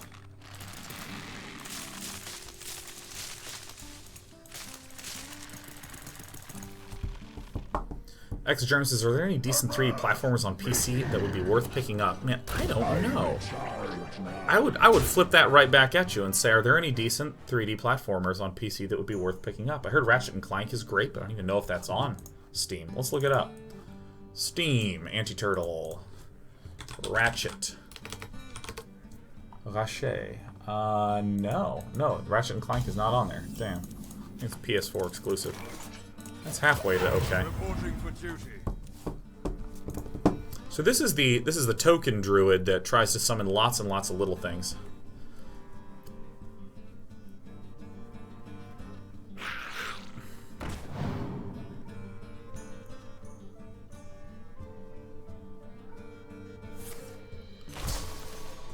That's a good one.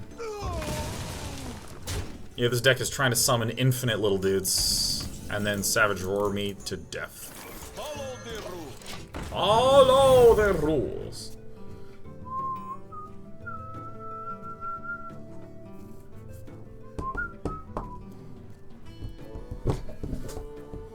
This deck is so fun to play. I feel truly that I have a little toolbox I'm trying to figure stuff out with.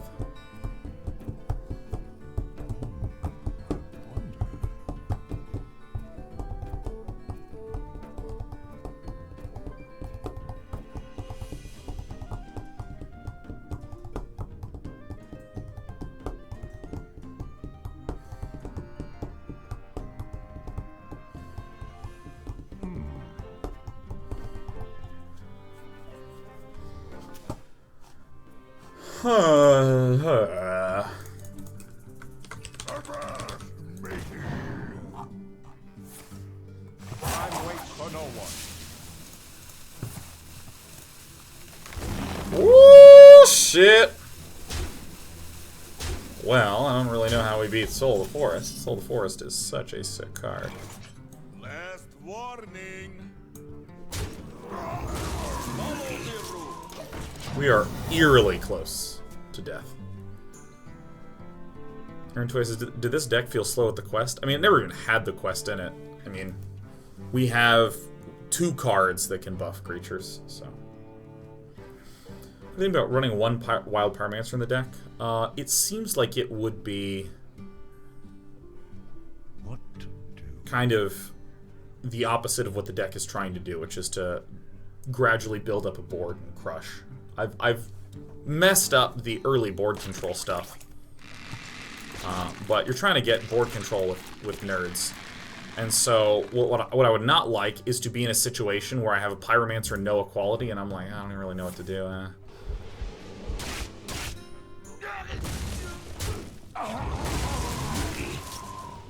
God, Soul of the Forest is so strong. God. Hey, value. Reporting for duty. I'm not even sure Sunkeeper Tarim is going to be any good here. Probably hit him with the Knight.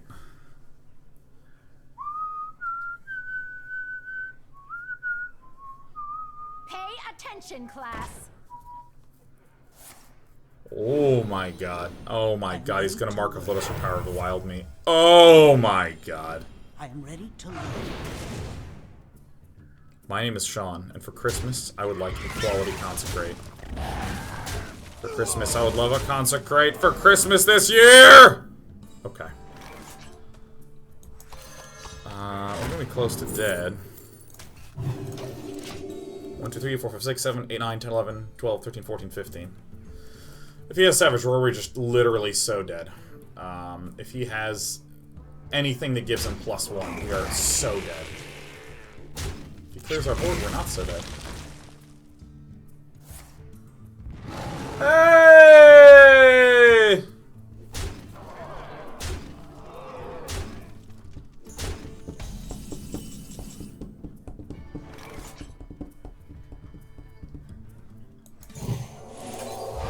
I mean, oops. I mean, like, the mistakes we're making today are, like, basic. Like, we have a card to play and we don't.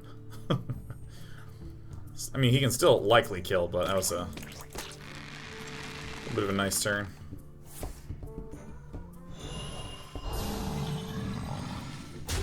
Right. 1, 2, 3, 4, 5, 6, 7, 8, 9, 10, 11, 12, 13, 14, 15, 16, 17. Yeah, it just kills us. There's nothing we can draw. Okay. The victory is Damn. Well, at least our cat loves us. I sure. Here, become a scarf. Our neck is healed. We can do that now. Yes, good scarf cat. Look, relax your little leg. There you go. That's a good, sweet kitten.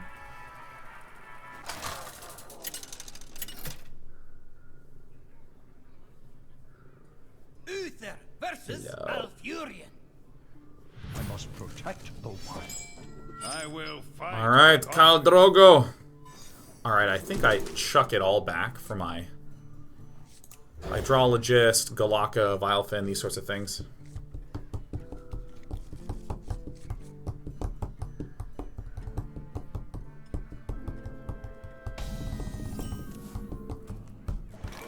Older Sheriff and Despy, almost, or 2.5 years.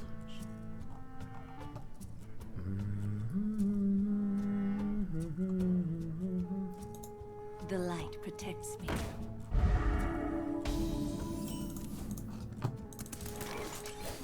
Alright. Reporting for duty. Same deck again.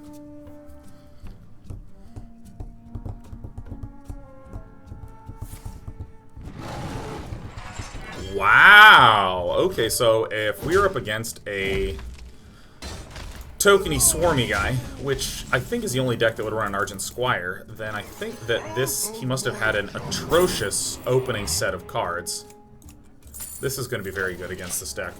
I'm going to run out the True Silver pretty quickly because I guess that he has... I don't know what's happening at all, but For justice. this is only run in decks that are trying to like build boards and be strong. Things that want like Soul of the Forest, Power of the Wild, and the Divine Shield buys you the turn to be able to cast that.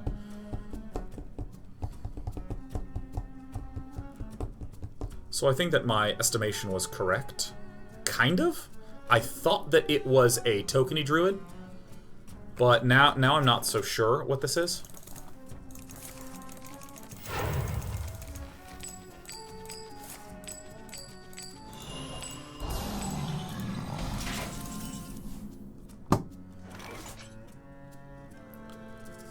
So I think we'll really screw him up a turn if we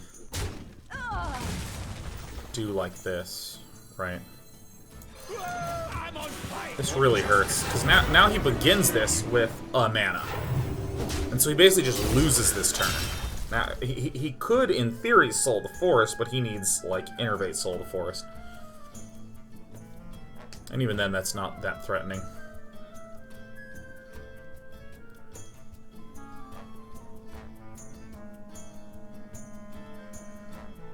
Alright. And see, because when these die, he doesn't get the mana back this turn.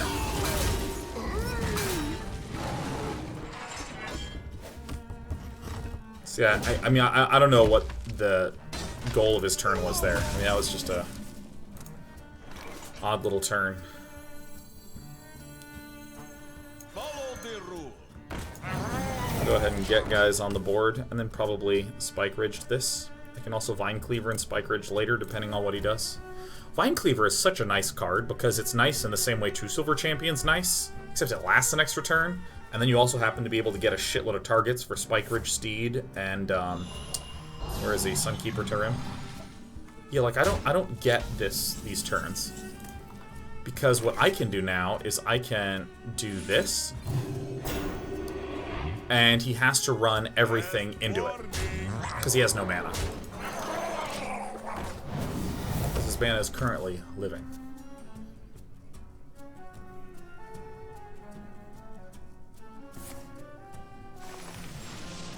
I guess Savage Roar?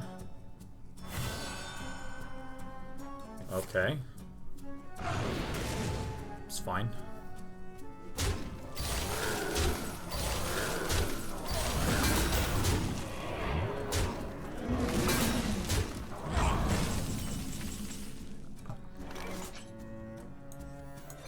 For justice. See, I mean, those were some really high-value cards that I feel like were sort of chucked down the water hole. Not for any real purpose, either. I mean, we can play these three next turn, which is really nice. Hey, my guesstimation was correct. He's heading right on in. So we're going to do the usual thing. We're going to... no, things are a little different now.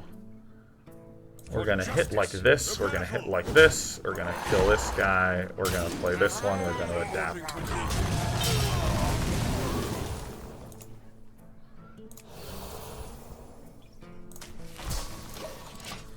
Now we could still lose with some sort of like double Savage Roar turn. What happens if you silence all the living mana? When they die, you don't get nothing back, man.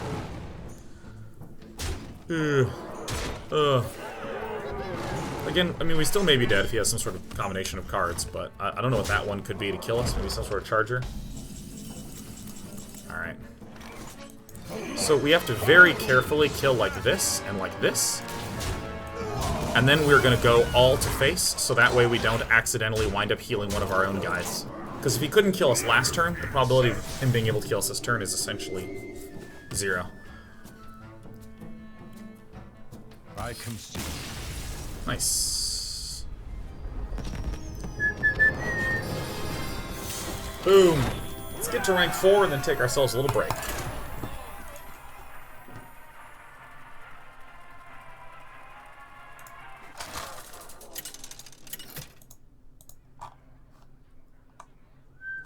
Uther versus Garrosh. I will fight with honor. Alright, so we are likely up against... I think I do keep this against Warrior, if it's a Pirate Warrior, because this is a nice card to just run out to get a little bit of stability, but... Okay, let's see what his turn 1 play is. Hello, Pirate Rogue. Good to see you. Okay. Galaka Crawler would be a sick top deck.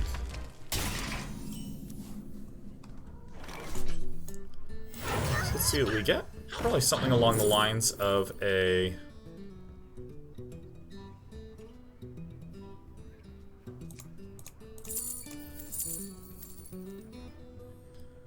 I think this is nice, given that I have this guy here.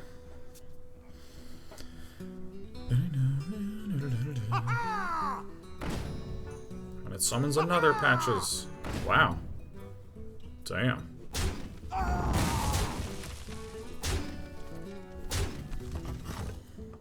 Now, if he has the South Sea Captain, this is going to be a nice... a nearly nice run out, I guess I'll call it.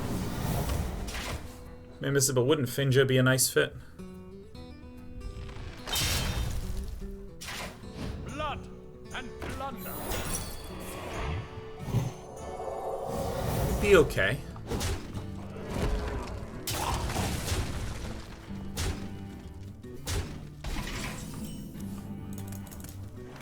Out of my jungle. Probably this. Probably gonna consecrate next turn. X marks the spot. Stinks a little bit, but you know. We're not horribly low. Another small dude would be great. It's actually okay. I'm gonna take 8 more damage.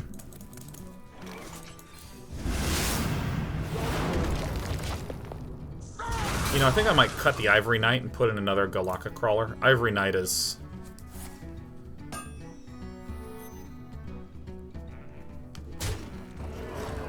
how do we do this one? I think we don't.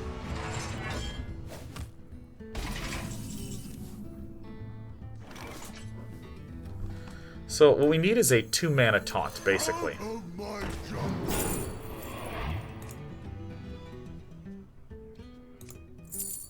That doesn't do it. Yeah, I think I need to pull a few of these higher end things and just bring them down a little bit. I think the Ivory Knight for the Galaka Crawler is a good exchange here. We've just been up against a lot of aggressive decks right now, and Ivory Knight doesn't really help us too much against that. Grockle Cock Snatcher, I think is what I called him. I think the rest of this, I don't really want to touch it too much. Or, you know what we could also do?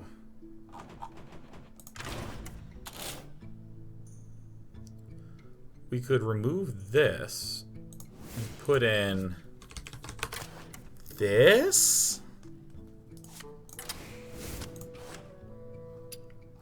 That might be okay to do. I think Galaka's better.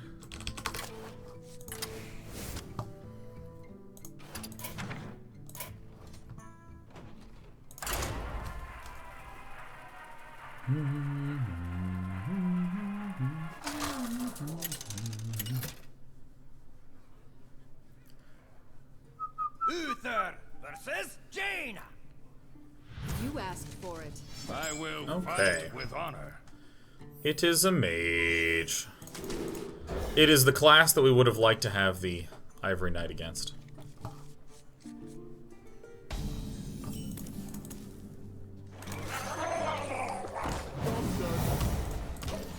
Double Galactic Crawler doesn't seem like a bad idea, though. And then if we're climbing up and we start to encounter, like, a lot of taunt warriors, I think we're totally okay. So we don't know what this is yet. Hey, it's a Grockle Croc Snatcher. We have no idea what this is. It could be a secret mage. It could be an Exodia mage that is waiting one turn to run the quest out. His name is Drill Warrior, which is not necessarily his class.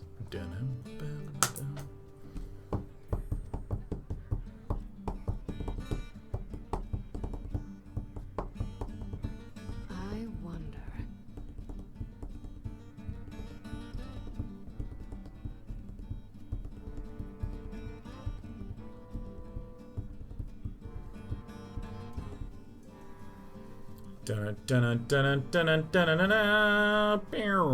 Alright, Drill Warrior has lost contact. He's gone. Hey, let's say hi to the subs while we're at it. That seems like a reasonable build order. We got Laura Nail for 33 months. PK Z-Man. Brand new Theog perk, or the OG perk. Time runs out on me. Matty Ice TV Grinder 345. Smoochies 101. Toranax. Hold that thought, Toranax. Oh my gosh. Also brand new here, we got Oblivix X Jambowana X Germs. Boba Fett the Builder. Ashimi. Dark. Star. Ohio.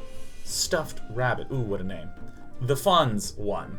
Silver Ally. Madras Adder. Lobster Pistol. Puppy Dogma. Kavatar. Kavatar Anus. Which I assume is actually Kavataranus. But boy, is it funny when I say it that way, man. Hit him with the getaway, Kodo, man. If you wanna war me in value, I'll war you in value, man.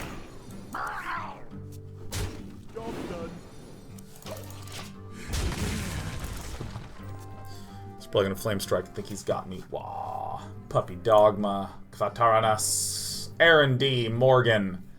Belriosity. Ignitus. Tavrinical Latest. Tavrinical Lastest. Excuse me. And Jam. HTO Mario. Oh my god, Mario, what is up? This is a good one. Out of my jungle. This is a bad one.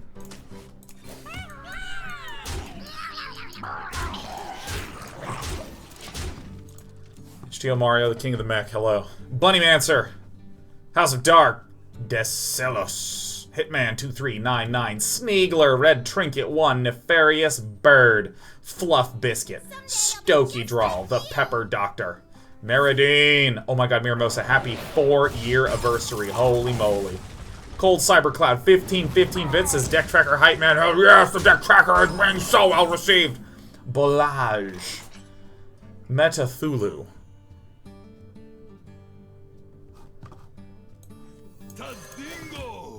Never stop bashing. Getting close to just killing some shit right here, man. Bolage.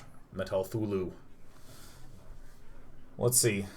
TD Cthulhu. Wow, there's 2 Cthulhus. Miss Jessica B. J. LeClash. The Enclaves. Some solid-ass names today, man. Wow. That's strong names. For the long runners, NG Northgate for 16 months, Baran 20 months. Damn. Some action has happened. The menagerie is for guests only. I continue to go to the face. Stay alive, little guy.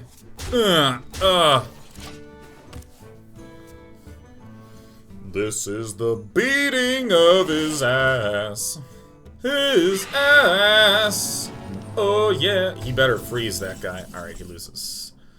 The beating of his ass.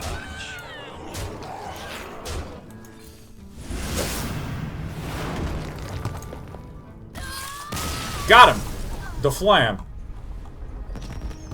Mahasum, 33 months. Hey, welcome, Mahasum. Stand up, Nate, 9 months. You birthed a new sub. I love it. Push that one out. When I say push, you push. Taco Yakigo 4, 32 months. Metroid 000, 31 months. Agrafos, 17 months. I love that name, Agrafos. It's so sick. And of course, Lorenale for 33 months in a row. Shahaha, man. I think it's correct for me to be chucking back Mr. War Leader. The War Leader is nice to draw later on down the line, but I think it's bad to keep unless I, like, have a Vilefin Inquisitor. This is going to be helpful. If I can make it to turn 6. What do you mean you download the deck tracker? A lot of people just request to see the deck so often that I'm just using it.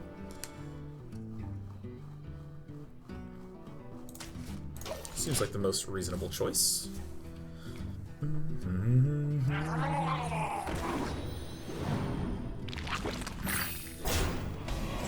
Okay.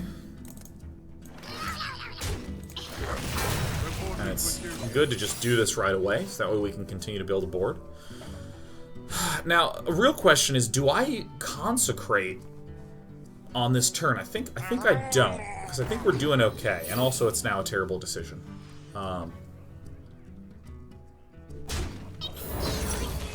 Welcome back.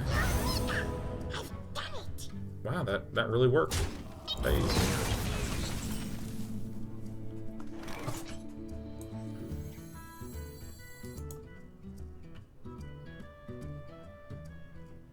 The battle. Is this better to do? I think this is a little better on the mana. Just go ahead and run it right on out.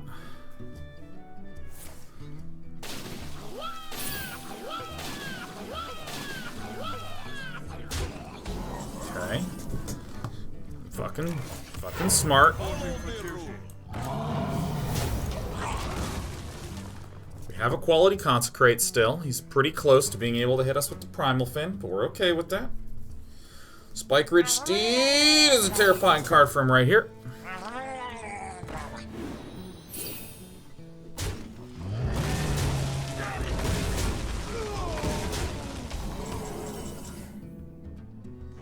You gotta do this. It sucks a lot, but, you know. What are you gonna do? So he has no more War Leaders, which is good, but he's about to have as many War Leaders as he ever wanted.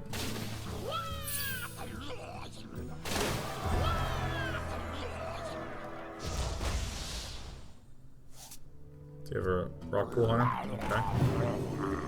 It's going to be a little bit tough for us to defend against. For justice. I think we lose. Reporting for I think we lose. I think we lose. See, the ideal would have been that I had such a strong, rock-solid control of the board early on that I would have been able to equality Consecrate later. But I think we just outright lose this one.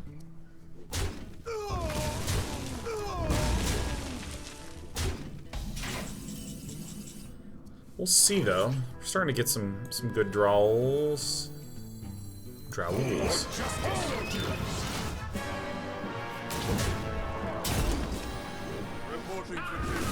Being able to Stonehill Rockbridge Steed is pretty nice. I mean, I think he's undoubtedly going to have to do this. I think there's just no question at all. And the actual question is, what is he... Why does that have a buff to it again? Is that death for us? Sure looks like death. You're actually pretty close. A little closer than I would have thought.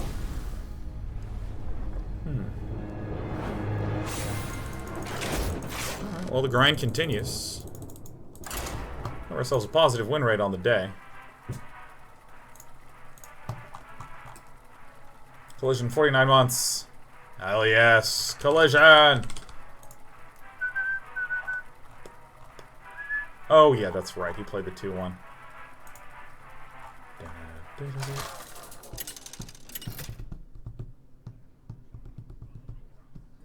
Uther versus Maiev.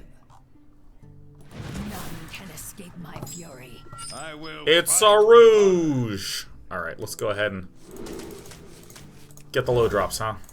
I want to hit rank 4 before I take a break. I feel like that's a nice little arc to things. Hey! We drew what need be drawn.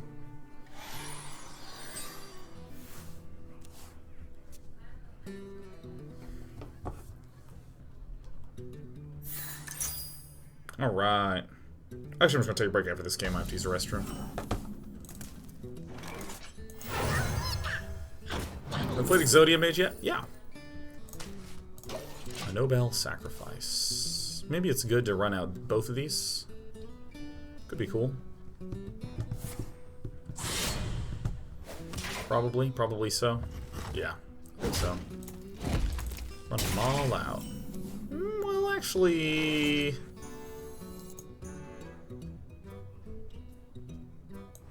this probably represents a little bit better board control, though. More power. More power, baby. Ash to ash. Dad Ash. Alright, so we're just gonna play our good friend the Stonehill Defender.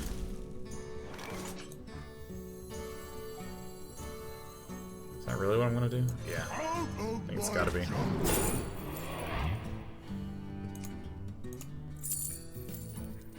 This is sick. Man, that's a sick draw, dude. We might just be able to kill him. I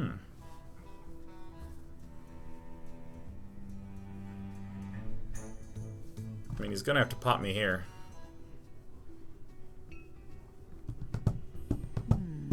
I wonder.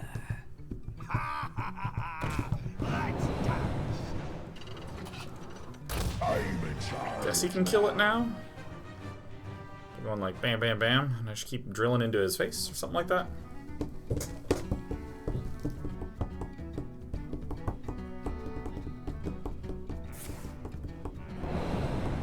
Oh, okay. Wait, really? You're going in? You're going in? Quickly.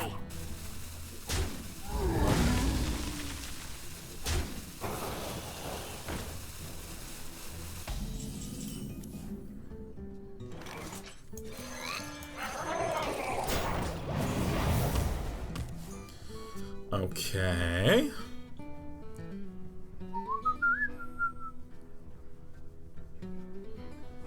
Having an equality consecrate would be really nice. I really like that combination. It feels really good.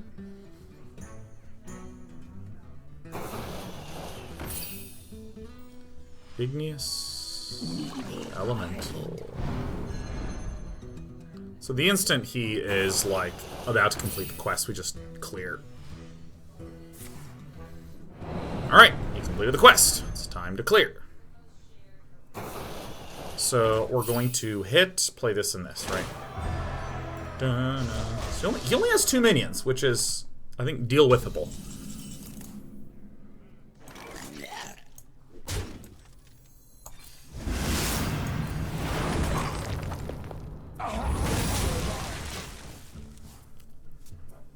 So he's got his quest done. This is really nice to be able to play and adapt these guys, for sure. I think our Tar Creeper is going to be able to stay alive until then.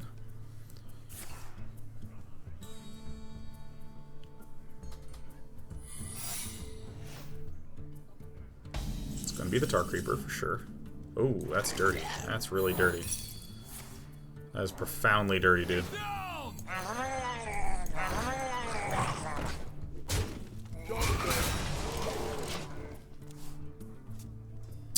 Oh, it's a 5-4. Well, I mean, I could have killed it. I just totally didn't occur to me.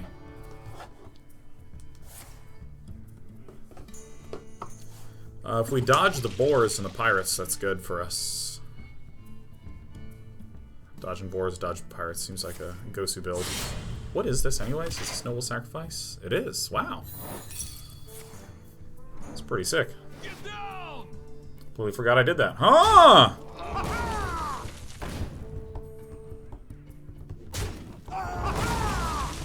God, that was like the one we really did not need, man.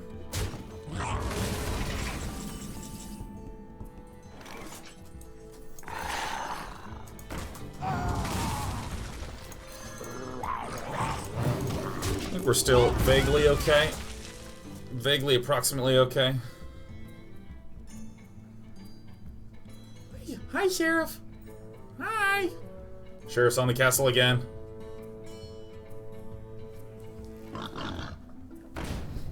Alright.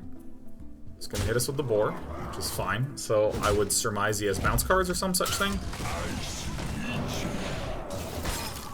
Glacial Shard is fucking cool to see it active. It's like so awesome. The menagerie is We'll get another Vilefin maybe.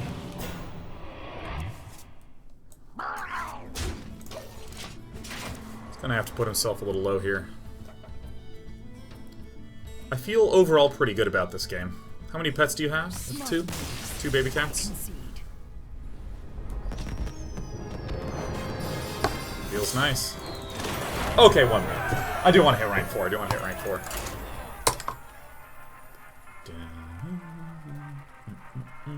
Red Trinket 1 says, I have to say this is definitely the best large community I've found on Twitch when it comes to respecting each other and having reasonable discussions. Isn't it? Isn't it just the greatest? Isn't the Day 9 TV chat the best gigantic community in the entire universe?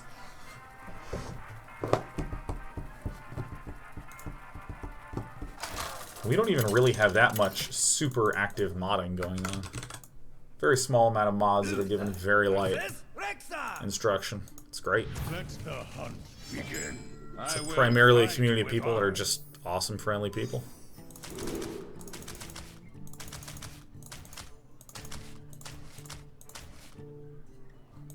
That's weird, but I think I'm going to throw that back. I'd prefer... I prefer the nuts. I would prefer a true silver champion if I'm against Hunter, because they don't have the largest boards. Eagle Eye Sweet stabs the community. This one in Ko's. Yeah, Ko Carnage is pretty sick.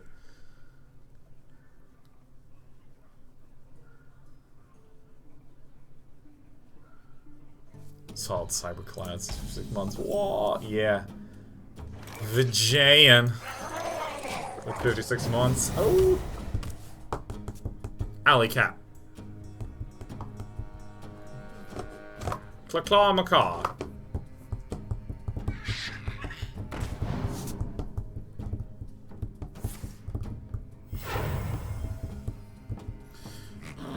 Yeah, I'm not really feeling Finja in this deck. Sincerely, I ain't. I can't do that. I can't do that. Let's not kill Sheriff and Despy at this point. I think they're good cats. Jazandapus. 30 months.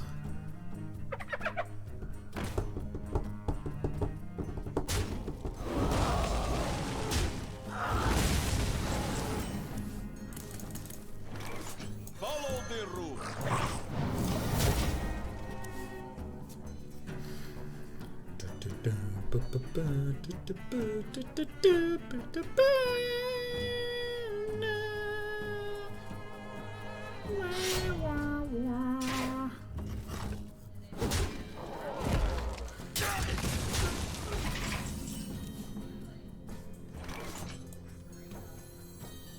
These are both good outcomes, right? Because either he attacks with this and it dies, or he attacks like this. Like, either one's fine.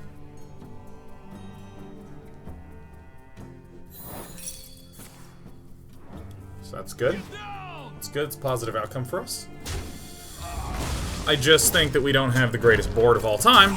That's okay, because we are the greatest Hearthstone player of all time. It's okay, as long as it doesn't crackling razor not. Okay, this is okay. We're okay. What a sick pull, oh my god.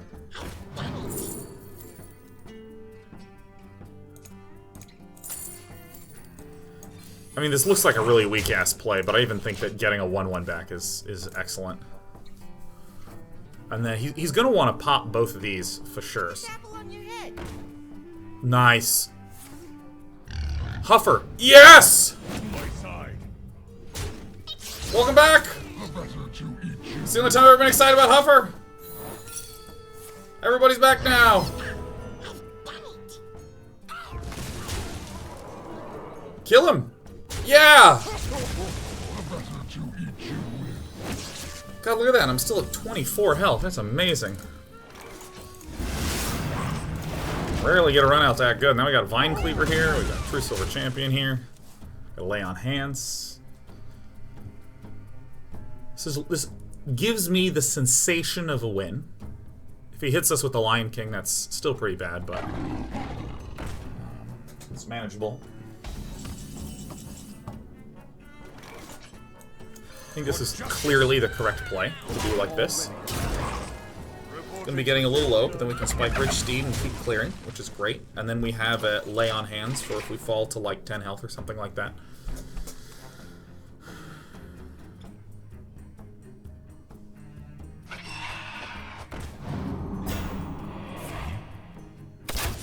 It's semi-okay. That's good news. This has got to be a play right here, right? 5-7 with a taunt behind. And an army of little guys. I really like Vine Cleaver, man. I think Vine Cleaver is... I misunderestimated it so fucking hard. I really misunderestimated that one, man. Huh? Dude, this run out. This run out here, man.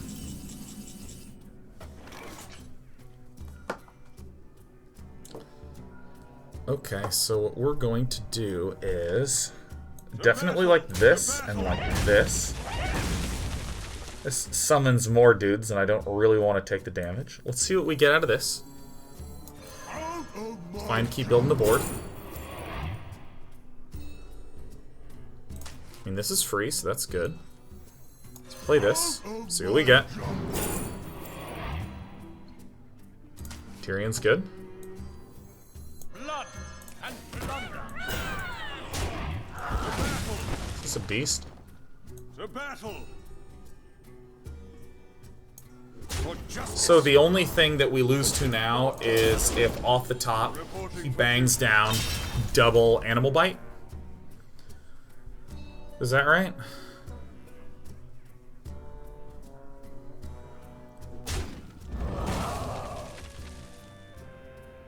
Unleash the Hounds, I guess, but even then, I mean, the Stonehill Defenders are the anti-Unleash the Hound. It's just such an insane card.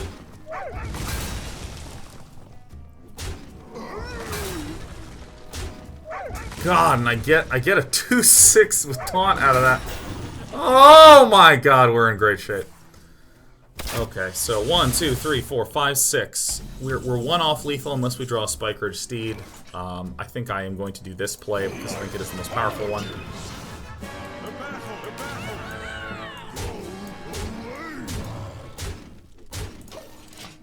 Nothing takes damage, so we heal for 8.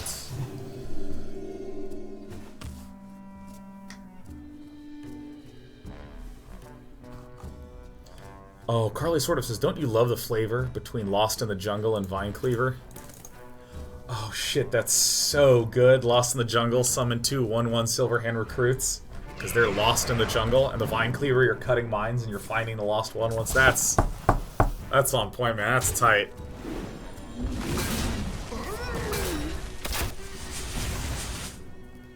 Well fought. I concede. I'm gonna use the restroom. Hey, we're rank 4. Hey. I'm gonna quickly use the restroom, and then I'm gonna come back, and I think just more mid-range Paladin is what's gonna be on the docket. So far, it's going pretty well. I mean, we have a positive win rate. I think that it got better once I changed how I was mulliganing, and so let's continue to use that mulliganing strategy and forever mark fat, sopping, wet W's. Burb.